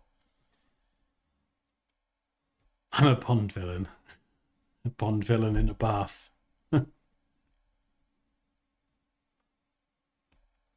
Oh, right. I follow my passion, so I'm a graphic designer. Excellent. Welcome. It has nothing to do with biotech. that That's why I thought I would ask. When I read the word biotechnology, I was like, is there a module in that graduation in that degree that covers design in biotech? Possibly, I don't know. Yeah, it's fun to. Yeah, you're right, Delia. It's fun to explore styles as well. Well done for following your passion. Gotta do it. Gotta do what you love. You do what you love, you'll never feel like you work a day in your life. I mean, that's the saying. It's the quote. It's very good. I do still feel like I work sometimes, but I bloody love what I do. I do. Oh, okay. You're trying to get full time, but you're freelance at the minute. Okay.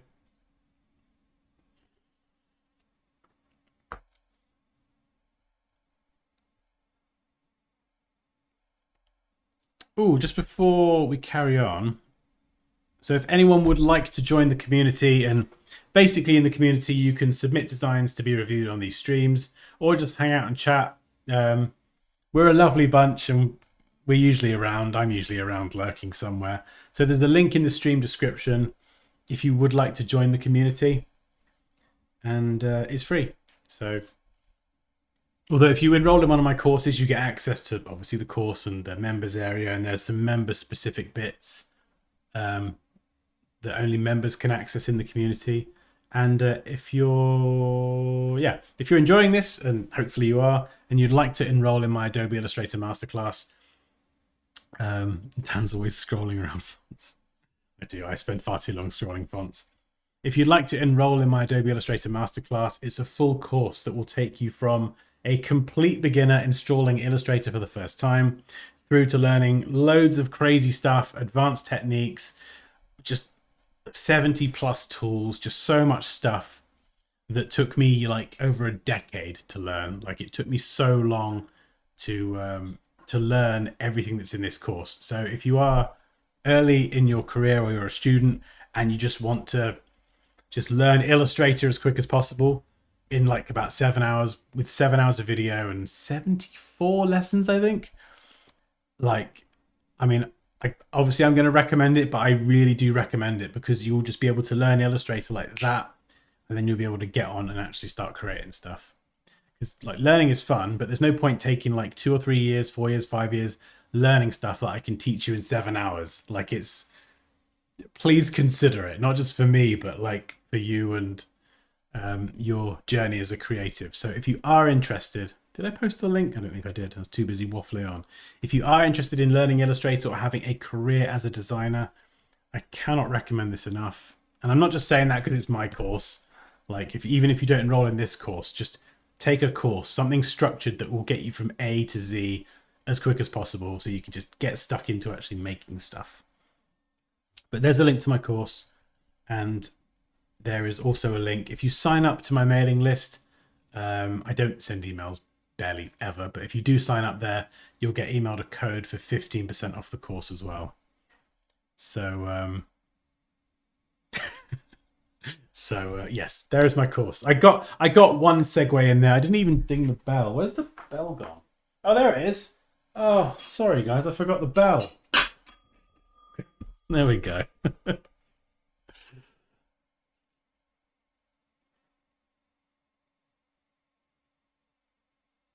Raquel says, I worked for 22 years to wake up to the fact I'm a graphic designer too. I also studied 1 year in production engineering. My favorite matter was technical design. Okay.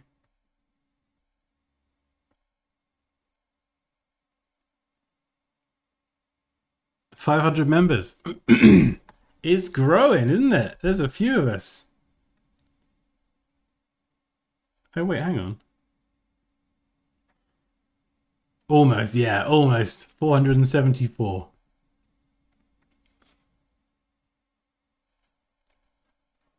They've changed the YouTube layout, so you have to close live chat to view the link, like the video. Oh, that's annoying. Hang on. Let me switch back here. And I will grab the link and I'll just paste it in the chat. Because I'm nice. I'll do you a favor. There you go. Where is it? yeah, so that's a link to join the community. And yeah, good fun. I started out as a fine artist. No one wanted paintings. Oh no. Then I got into graphic design. Hey.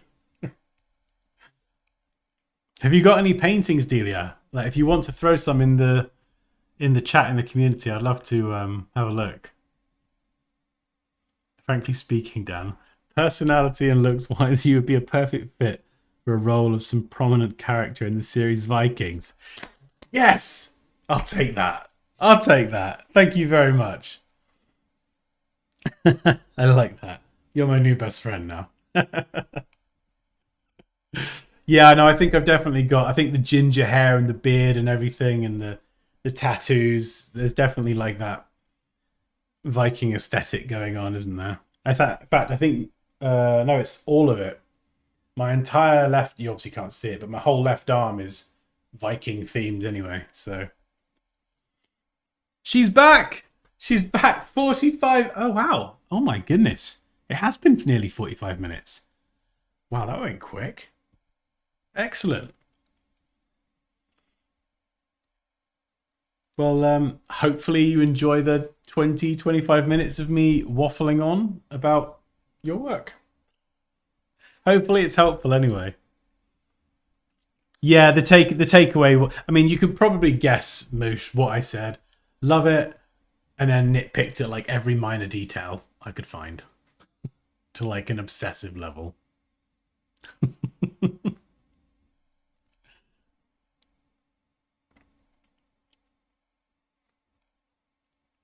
Oh, well, yeah. What's the? Is there a series on Netflix? Is there? It's not the main Vikings, is it? Is it? It's not the. Is it the Northman, or is that's a film?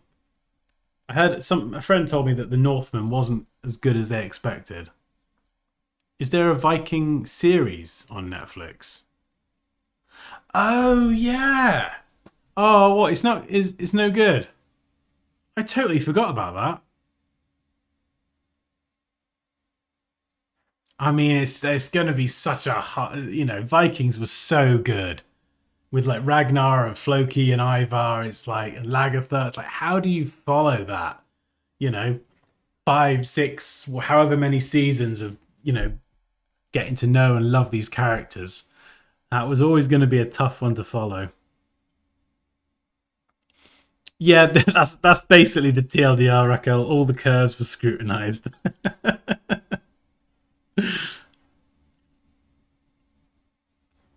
Oh, what Moosh? Have you not seen like the main Vikings?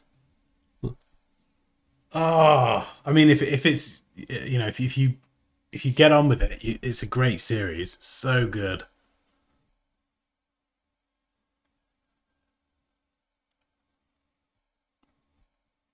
Oh, okay. Oh, right. So it's set in the same world with those same characters, but 100 years later. Is it by the same people? Oh, really? Oh, yeah, yeah.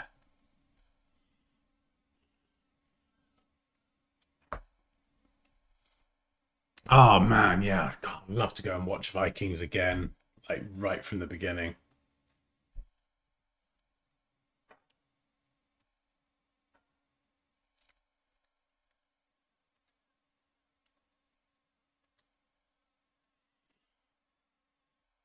Hey, no spoilers, Poppy. Careful, no spoilers. But yeah, I know what you mean.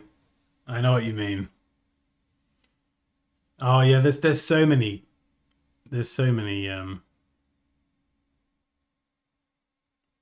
good scenes. 3 seasons. It's ended.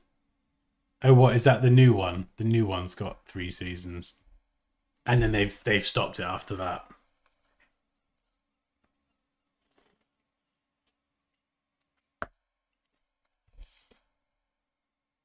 Yeah, I know. Oh, I think they're the best TV shows though. Like for me personally, like when I first watched Game of Thrones for the first time, and I'll try not to speak any spoilers. just for anyone who hasn't seen it, but season 1 to 6 was just insane. And like the first season, like when a TV show isn't afraid to kill off characters that people love, well, not even a TV show, the books rather, but like when you're not afraid to kill off those characters and you just shock people, it makes it better, I think, in some way. Like when you got right to the end of season 1 of Game of Thrones, and then it was just boom, and it was like, no, what? Absolutely brutal.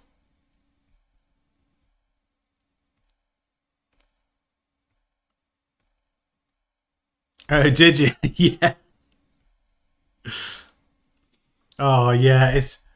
It's a shame that I felt like the season 7 kind of had some good moments and had some not so good moments, and then I think 8 was just all too. The 8 had some good moments as well, but it all felt a bit too rushed. But I do wonder if you watched Game of Thrones season 1 through 8, start to finish now. I wonder if it would still feel rushed because you're watching it like in one continuous go. Do you know what I mean? Yeah, it was just amazing. Yeah, I think it felt. I think it as well. It didn't do themselves any favors by kind of cutting the episodes down every season. So automatically, you feel like you're getting less. It's like I know the episodes are longer, but why are we only getting 6 episodes instead of 10? And I don't know. But oh, it still felt rushed, did it? Ah, well. I mean, the way I think about it is like season 6 up to. I mean, if you can, a show can go all the way up to season 6 and still be absolutely banging. That's pretty good. Do you know what I mean? Like, oh, Light of the Seven. Oh, oh, best moment in TV history for me. Could not believe when me and Poppy sat there and watched that. It's insane. Presumed Innocent starring Jake Gyllenhaal. Poppy, you like Jake Gyllenhaal. Have you seen Presumed Innocent? I should put, oh, I like Jake Gyllenhaal. All right, Poppy, calm down. Okay. Oh, me and Poppy, we love the movie Prisoners with Jake Gyllenhaal and Hugh Jackman. That was the first. That's the first date we ever went on. Like 10 odd years ago, we went to see that at the cinema, and it was such a good movie. So good.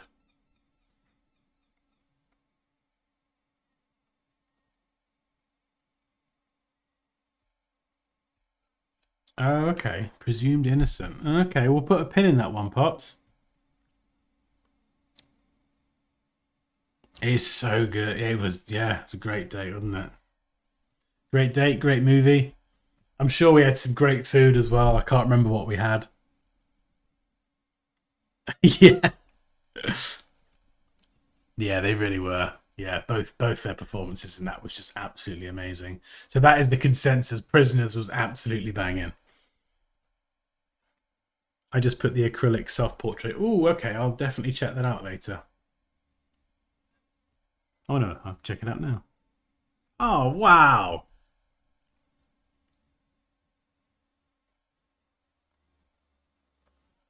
Ah, that's so cool. I love the colors as well, like the color palette. It's at the top of the design review tab if you're in the community. Right. We've been going for 2 hours. I'm going to do one more.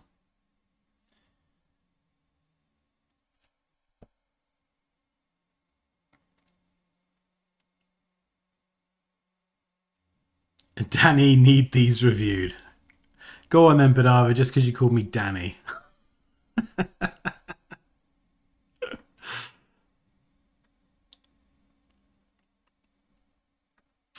Okay, there's two. I'm gonna do this one. Right, let me open this up.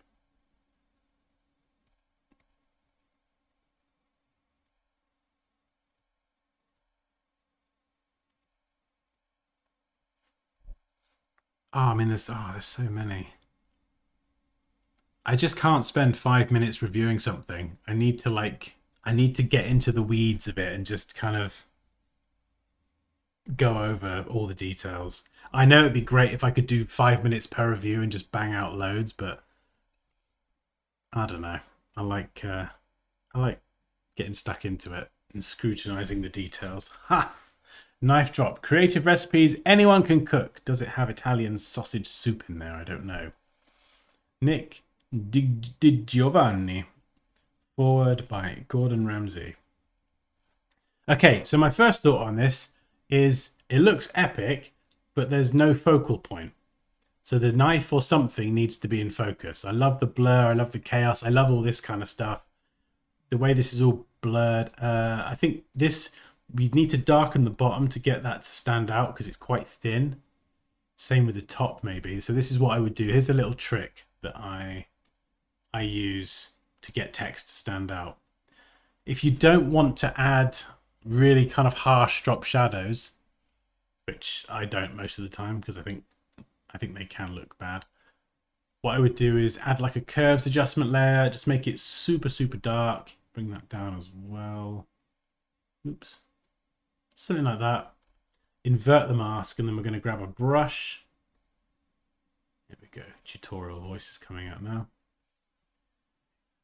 And what I would then do is with white and a nice soft brush, I'm just going to brush in where the text is. Now that's too harsh, so I'm going to bring the opacity down. Just brush in. Brush in. Brush in. Just where the text is. Subtle, subtle.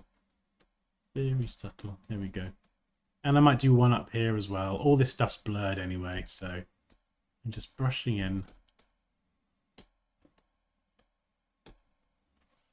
And it's real subtle, but if you kind of build it up, it can actually, you see there? The difference that makes in making things more legible. But I haven't had to add any crazy shadows or big boxes with, for the text to go in. It's just subtly brushing in some darker areas to make bits stand out in a way that's kind of subtle that you wouldn't really notice. And now I've brushed in those areas, I can actually go back into the adjustment layer and I can make it darker or less dark. I can really kind of fine tune all of that. So that's a little trick that I use all the time. I've used that my entire career, actually. Yes, that's a really good idea, Delia. That would look great as a vector illustration. Is that all right? Okay, hang on. I'll just show everyone.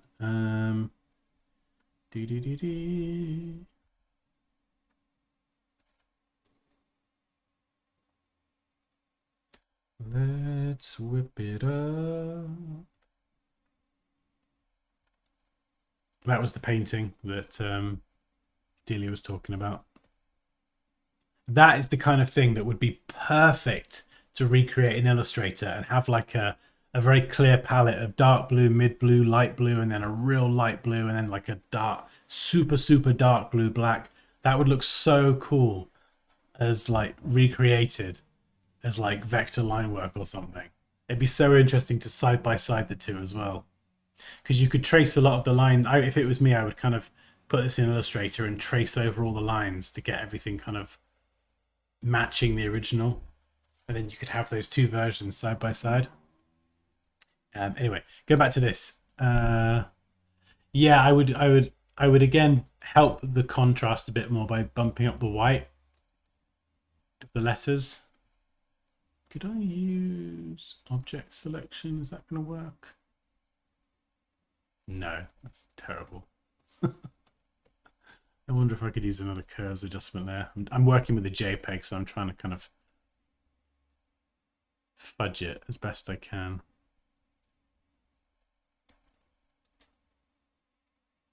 No.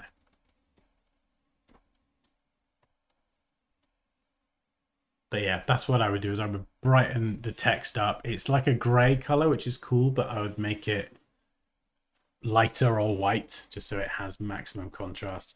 And then I would definitely have something in focus. So to me, whatever is here in the center, have that in focus.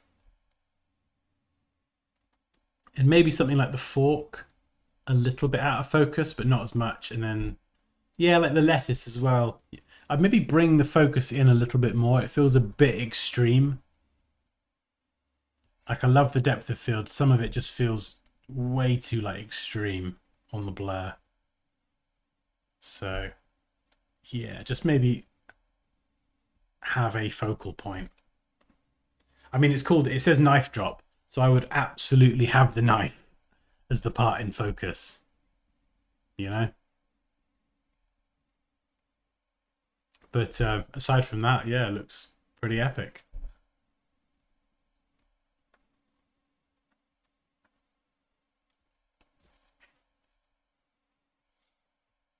Dan's brother looks like Jake Gyllenhaal. Yeah, I don't see it personally. A little bit, but just not a lot. I mean, when you're looking at my brother Pops, is that with your glasses or without? Because you know your eyesight's not the best. You know, he could look like a bit of a blur, and you're like, oh yeah, it's Jake Gyllenhaal.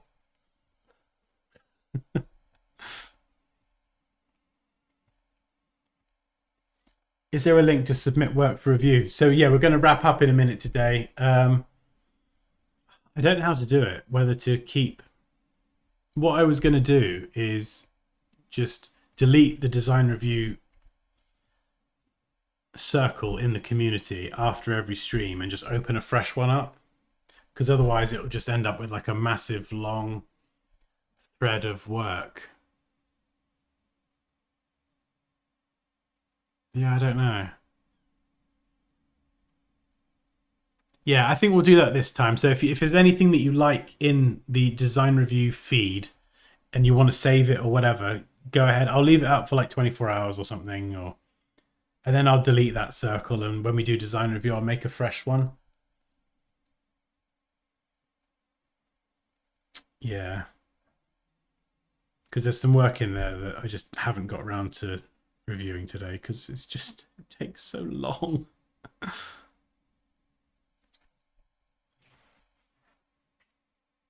But yes, if anyone would like to join the community and kind of be part of all of this and join our little club of musketeers, then there is a link in the stream description. I'll post it again here.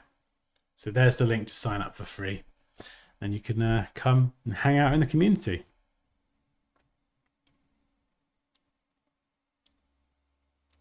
I don't know. Oh, I see what you mean. Yeah, I suppose that would be an alternative version, Sir Lallington, where you have the other stuff in focus and the knife is kind of falling out of focus. But I don't know if that would work with this design because there's like the glass shattering. There is like.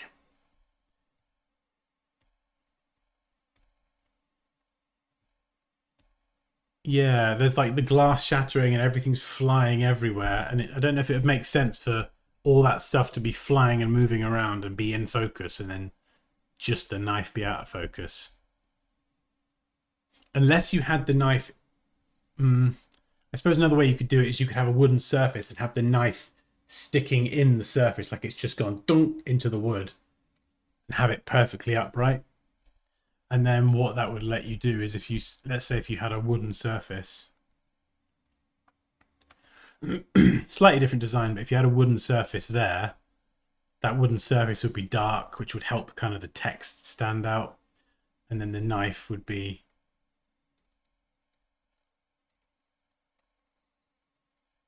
kind of going down. That's my knife, don't laugh.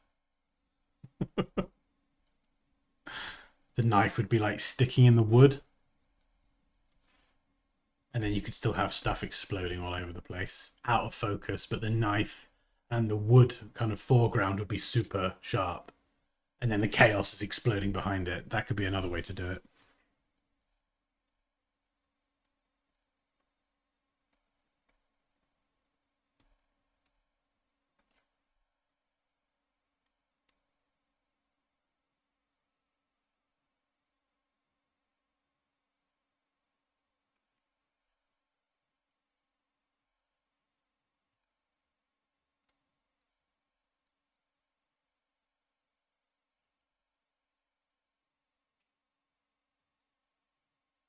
Okay, go on then. We'll do one more. We'll do one more, and then I got to go and get some food. I've got a class in about just over an hour, actually. Got some sort of strength and conditioning class. I've got no idea what it is.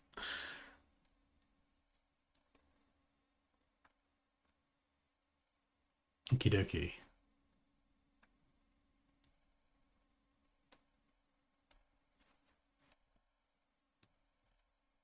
How many logos are in the Flickr contest? There's quite a few. There's quite a few.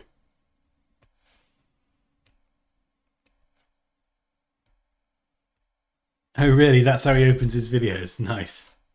Very distinctive.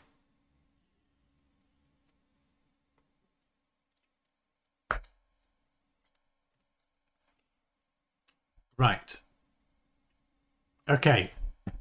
First critique. I couldn't read that. I had to look at the PDF name. I thought it said Drinkits. So that's my first honest bit of feedback. I didn't realize that was a P.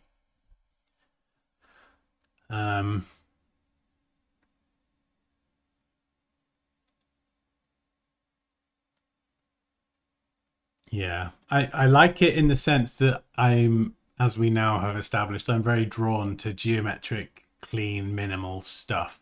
Oh,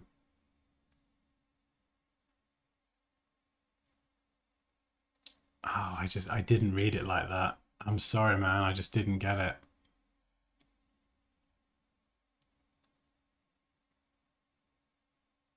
I love the card.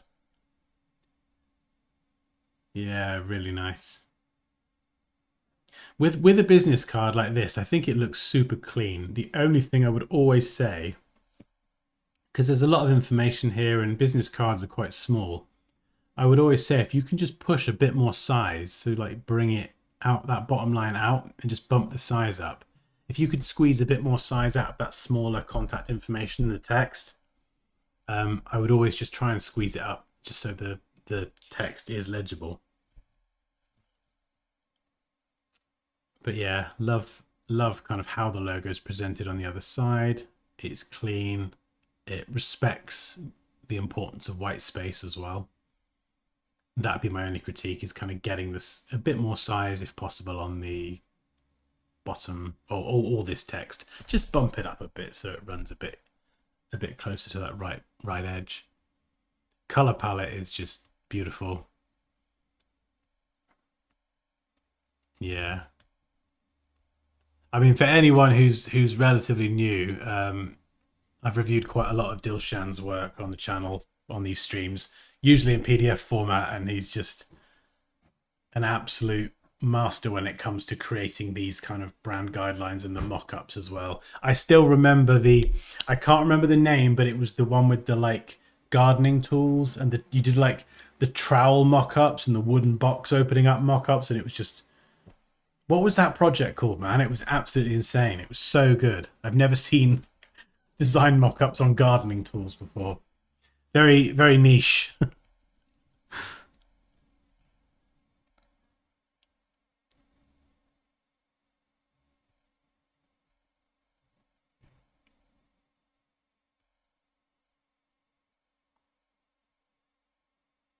Yeah, quite possibly.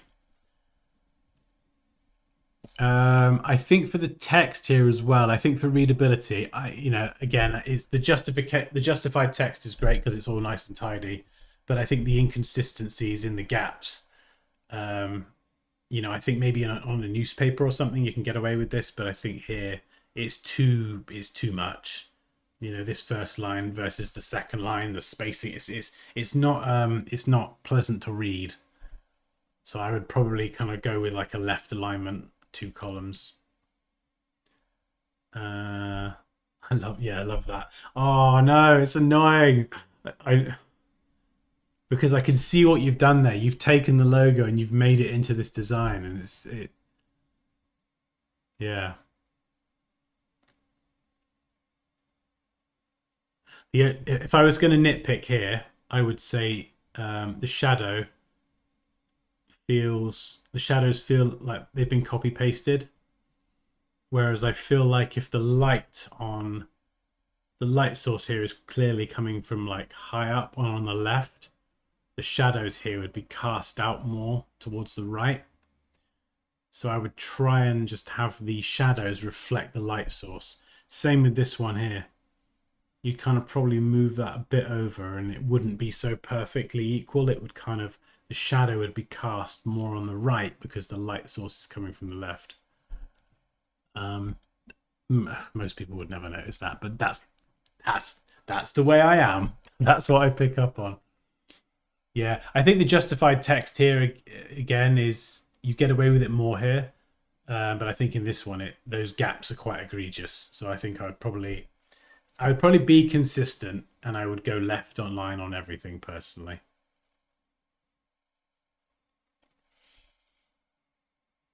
It is pixel perfect. Oh, now I feel terrible. Oh. The logo mark would have to be integral to so much of this, wouldn't it? Try it on a few other, it might just be me. Try it on a few other people and see how they. In fact, no, do you know what I do, Dilsham? When I've got a situation like this with a logo and I'm not sure if it's legible or whatever or good or blah blah blah, what I will do is I will design it and I will say to someone, I need you to look at the screen, shut your eyes, and when you open your eyes as quickly as possible, you need to read what the logo says. You just have to read it. And I do this with Poppy all the time. I sometimes do it with my mum as well. I think I've done it before with Leo as well. He's an 8-year-old, but why not? And if they cannot instantly read what that logo says, then it gives me pause to kind of think about it and be like, okay. So that's what I would do. This is just my opinion. My brain might be slightly wonky, like who knows. I would show that to some people who have not seen the logo before and give them 2 seconds to read what the logo says. And if you get from several people that they're not reading it, like boom, like that, then it might be worth rethinking. At least then you've got like a few other people who haven't either seen the logo and might not be designers per se. Ordinary folk, because we like to call them.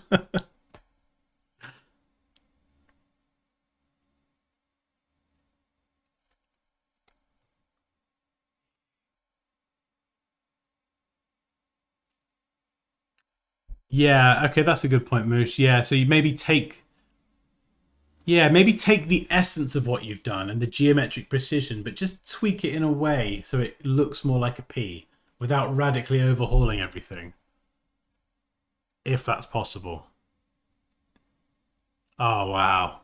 I can't tell you how satisfying those color palettes are.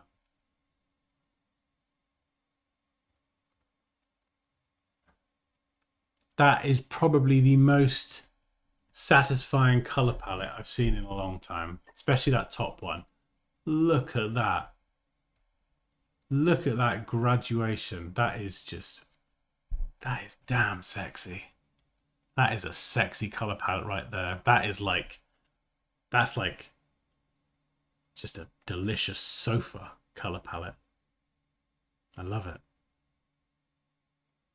Oh, amazing. Really nice. It is yummy, isn't it? It's not just me.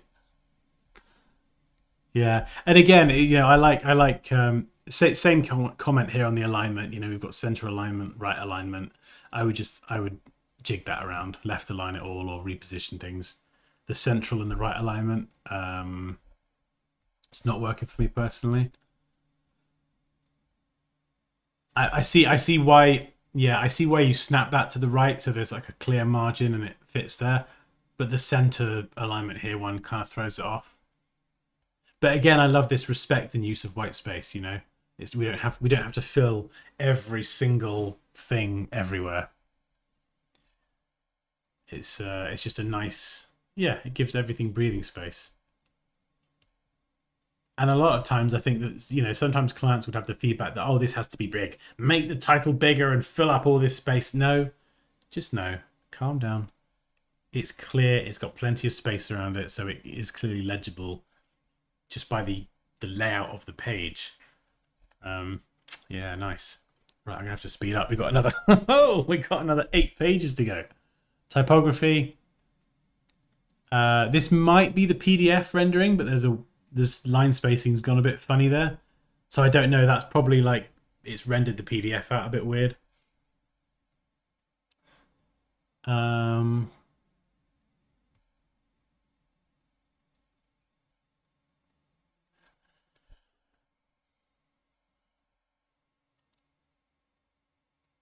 Yeah, I don't know what this is going to say.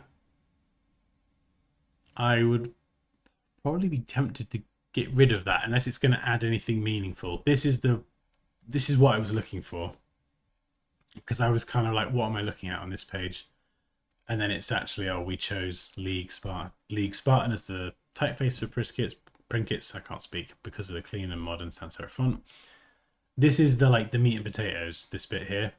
So I'd probably, unless that's going to serve a purpose, I'd get rid of the lorem ipsum, make this all bigger and stick it up here.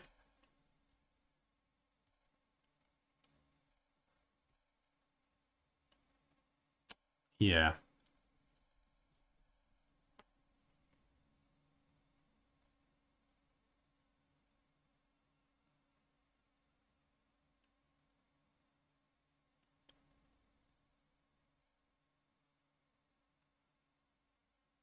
Yep. Love them.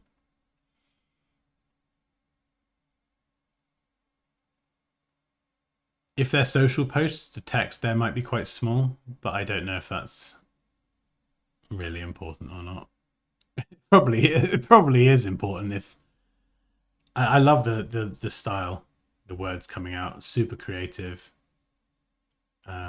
It just adds a little bit more visual interest, but it's not going too over the top and adding loads of just design elements for the sake of design.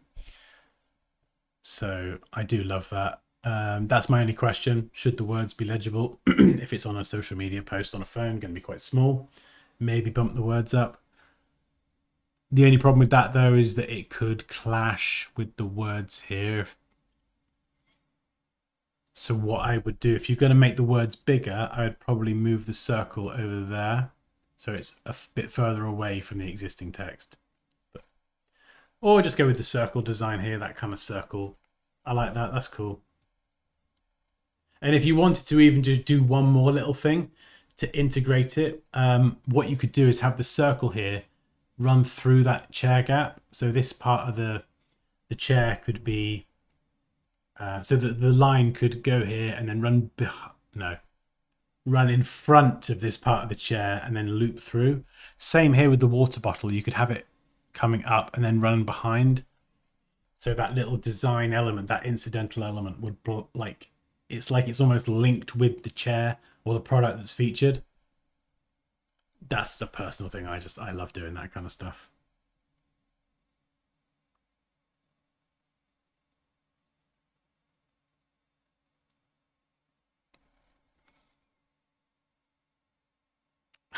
What are you talking about custard for?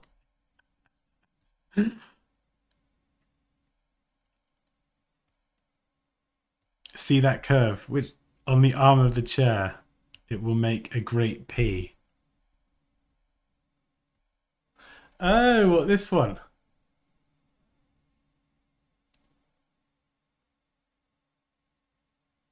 Huh. Oh, yeah, maybe. Oh, yeah, I see. This sort of shape, yeah? Huh. Yeah, that's what I mean. Yeah, Delia, break the circle. So it integrates with the product.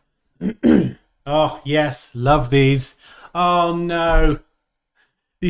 These elements from the logo are so interwoven into the designs. Yeah, no, definitely check with other people. It might just be me. I hope it's me.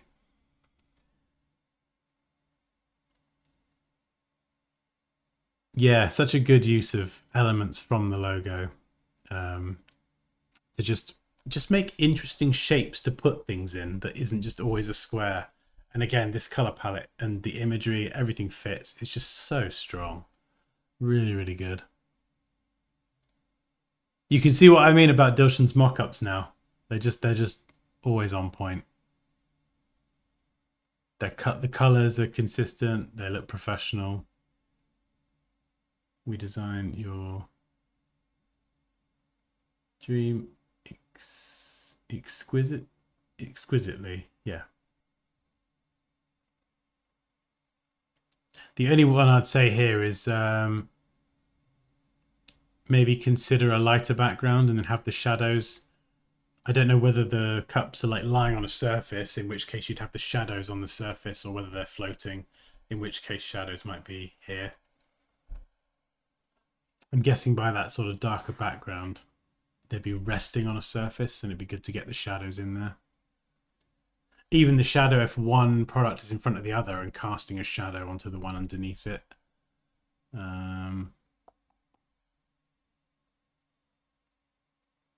Yeah, so good. Yeah, that's cool. So I see that kind of circular typographical element is coming through. Oh no, it's on the t-shirt as well. Oh, I mean, I love it. I love it.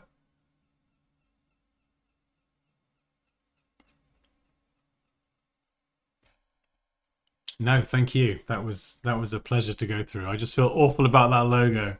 I hope it's just me. I really do, because presentation. Oh yeah, this is what I meant about the shadow. The same shadow comment. You see the shadow? There's a clear light direction, and it's casting a shadow that's longer, rather than just kind of sitting central under each leg. That's kind of what I was getting at. But yeah, no, the presentation is Dilshan is just always on point. I kind of glossed over this one as well, but it shows the detail and the consideration that's gone into the logo mark as well. Yeah. Yeah, I think maybe this one needs either a bit more real information in there or a bit more rejigging, but oh, those palettes. I love that. Yeah, super impressive, man. Very good.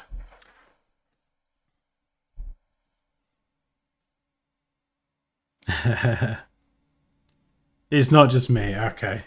All right. Yeah, that's one of the things I think as designers, I think we all get that sometimes. I mean, I've got that on the streams as well. You end up working on something for so long and staring at it, and you know what the thing is and the brand name and the brief, but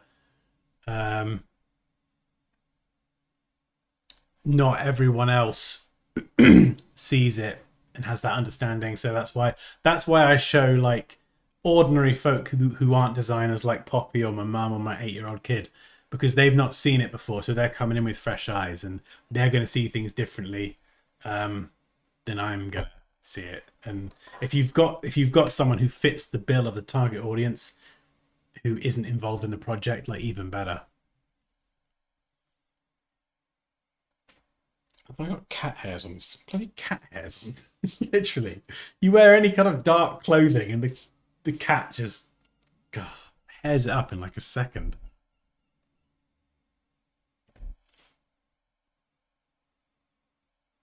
As it the bottom part of the D is proportionate to the rest of the word. If you make it smaller, it'll be more. Yeah, I mean, maybe that is it. Maybe Rhiannon's right. Just a jig on the proportions, and so you could then still keep those elements. That would, but yeah, I hope that is kind of that would work. Yeah, hopefully it's helpful anyway. I want chocolate now. Beautiful presentation. Yep, I agree, Moosh. Presentation, mock-ups, colors, great logo icon, and you're good to go. Yeah. Amazing. And I'm glad we could get that feedback in as well before it goes out to your client. That's cool. Stare into the abyss and the abyss stares back at you, except it's the design abyss. What's that from? I feel like that's a quote from something. Is that from a... I swear that was a quote from Lords of the Fallen or something. Video game.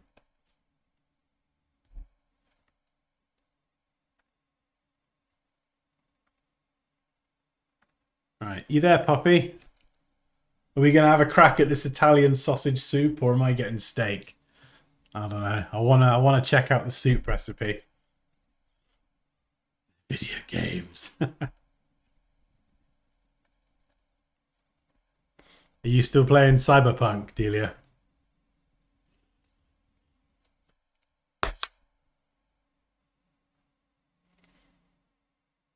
Oh.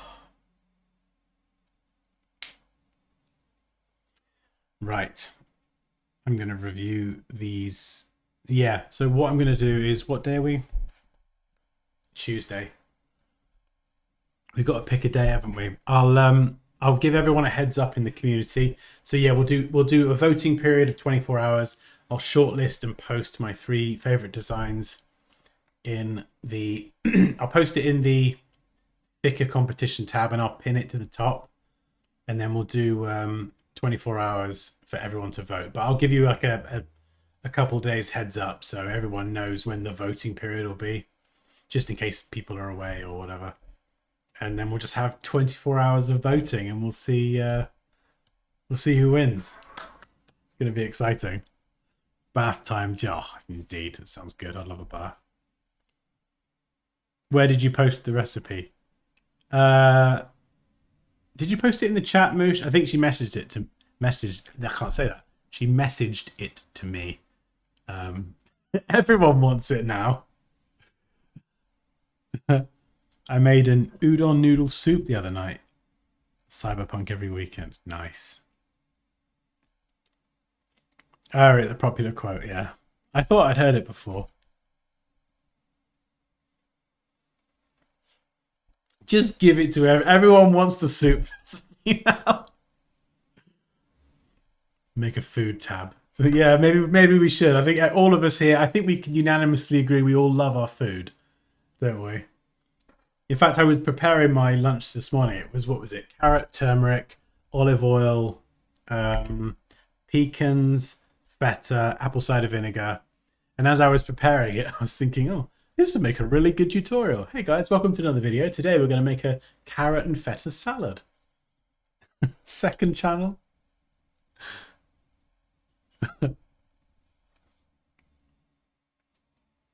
I was Stray coming to the Switch. Oh, nice. I started playing that when it first launched. I still need to finish that actually, but oh, it's such a good game. He's got a cat in it as well. Oh, I just remembered Poppy's doing a blackberry crumble tonight. I'm going to try and figure out a way to somehow eat crumble on keto. So Lavington, do you think that's possible? We're going to find out. I hope so.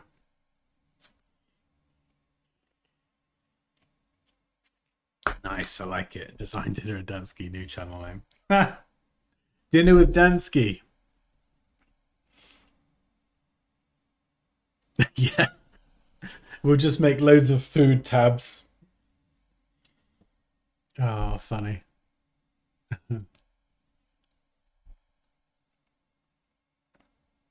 Right.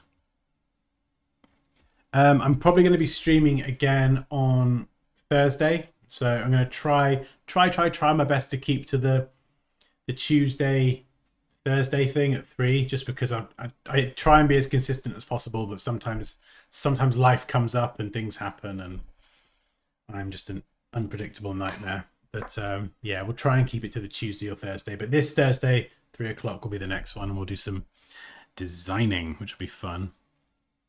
Treat day, yeah. Oh no, the pizza video. Yeah, when I first started YouTube, it wasn't doing tutorials. Those videos are all hidden now. Me and Poppy started making videos just kind of arsing around. And then we had our own little series called Two Together. And it was basically both of us usually sat on the bed or up at the dining table doing little challenge videos.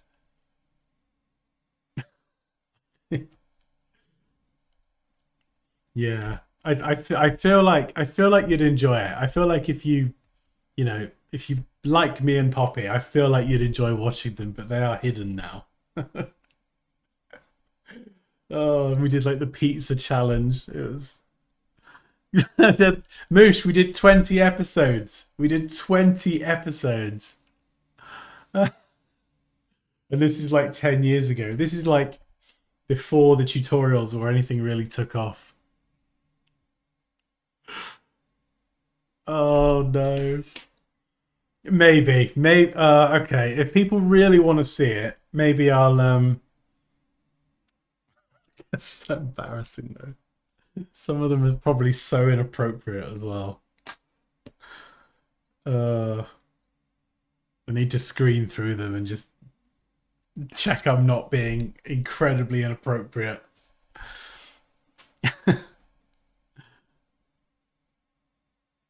We'll do a stream. Okay, right. Well, I'm gonna have to watch through them. I'm gonna have to watch through those 20 episodes. I know we did. I know we did the cinnamon challenge, and I ate a stupid amount of cinnamon and ended up like coughing it up everywhere, and it's disgusting and incredibly embarrassing for me. But it is rather entertaining if you like watching someone choking on cinnamon. So, oh no, everyone wants to see him now. Oh no. Oh. All right, pops. We'll sit down later and we'll have a little private screening and we'll go through the 5 second challenge. Yeah, we did all sorts of. Oh no. I'm Peggy and I'm a Peggy. And there's well the bit where you're running to try and do the challenge and you trip over the studio light and the whole thing like crashes down. It's like, oh no. Yeah, maybe Moosh, we were ahead of the time. I mean, well, not really. Challenge videos weren't anything new, but it was yeah, I think maybe Paul, if I go through them and check that they're let's just say suitable and aren't too horrific to watch, then I could package them up in a Dropbox and maybe share them in the community or something so people can just kind of watch them.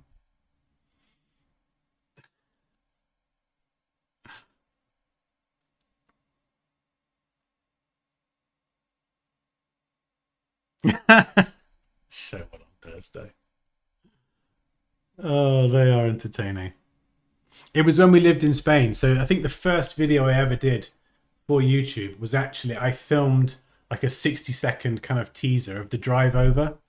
And I actually filmed a huge chunk of the drive to Spain. So basically, me and Poppy met. We were together about a year, and then we just buggered off and moved to Spain. And we packed up my car, and we got the ferry to the north coast of Spain.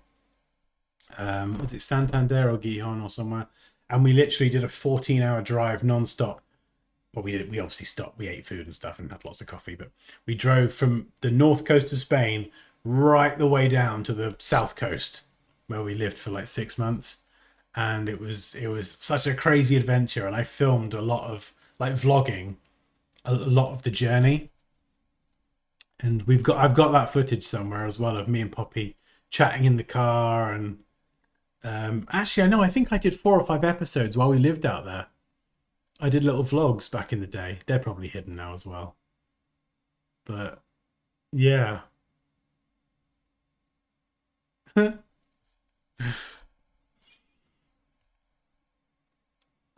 dear. Yeah, it's fun. You get to see a little insight into the early years of our relationship and the how we're both totally bonkers. Oh,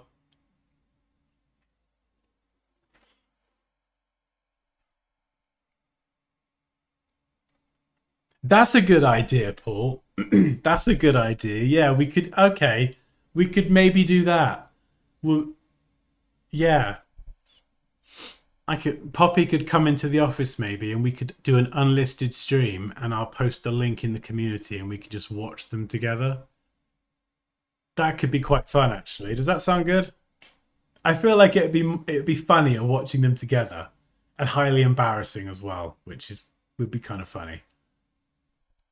And me, Poppy, we could get some wine. We could have wine as well.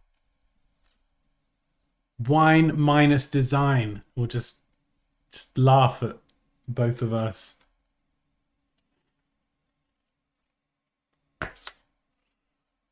Yeah, we'll drop the kid. We could do that. We could do that pretty easily because where am I? I'm in Portishead. She's literally down the road. Yeah, that'd be funny. That'd be really funny. I'll drink wine and watch with you too. Yeah, no, that would be a good laugh. You'd have to make sure I didn't drink too much, so we wouldn't be able to get home. Be like, oh yeah, great stream. Well, I guess we're stuck here now, drunk.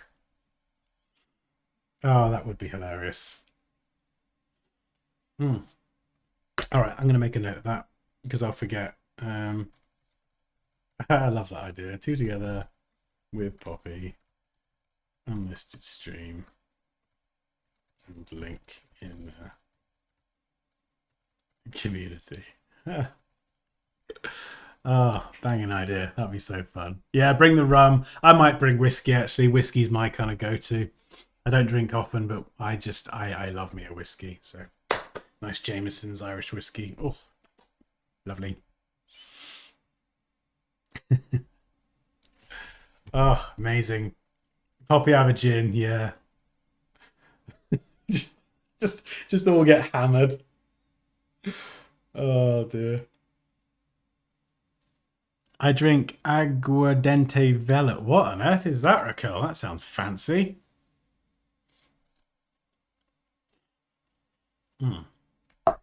I might have to go in a minute. I have a class in 45 minutes that I'm not prepared for at all. Let's have a look.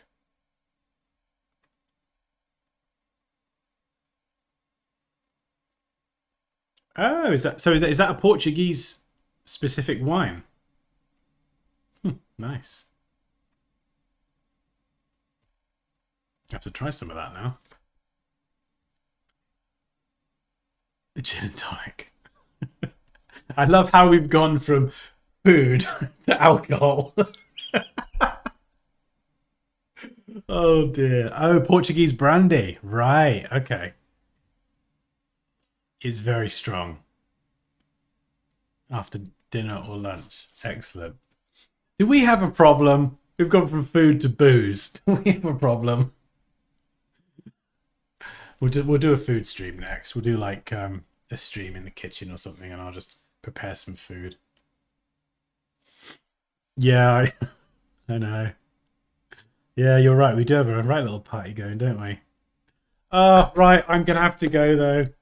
Otherwise, yeah, I would happily sit here and chat about food and alcohol, wine and cheese, indeed. I gotta go though, or I'm gonna be really late. I'm gonna be turning up for my fitness class of I don't even know what it is. It's just 30 minutes of strength and conditioning. And I'm just gonna be thinking about food.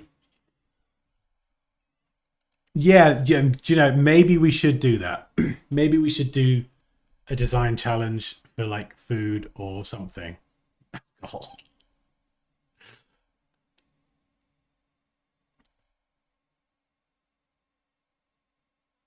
Yeah.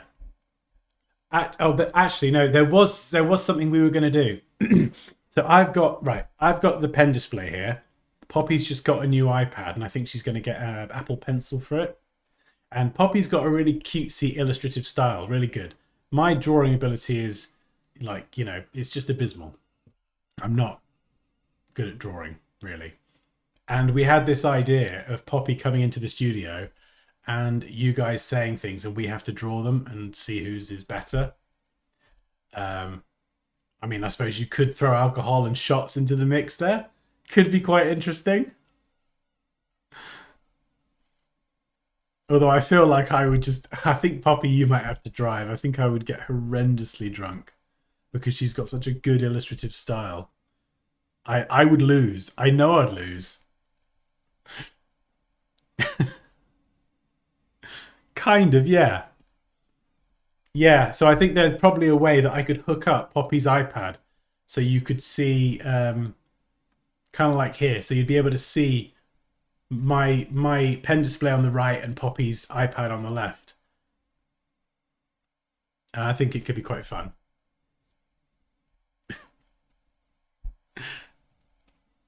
Every time Dansky says curve, you take a shot. Yeah, curve or nitpicking. That'd be a messy stream, that would. I say the word nitpicking all the time.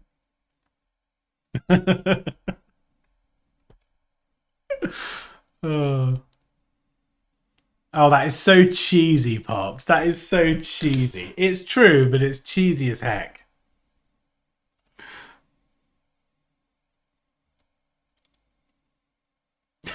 Nah, that's another good movie. That's a very good movie.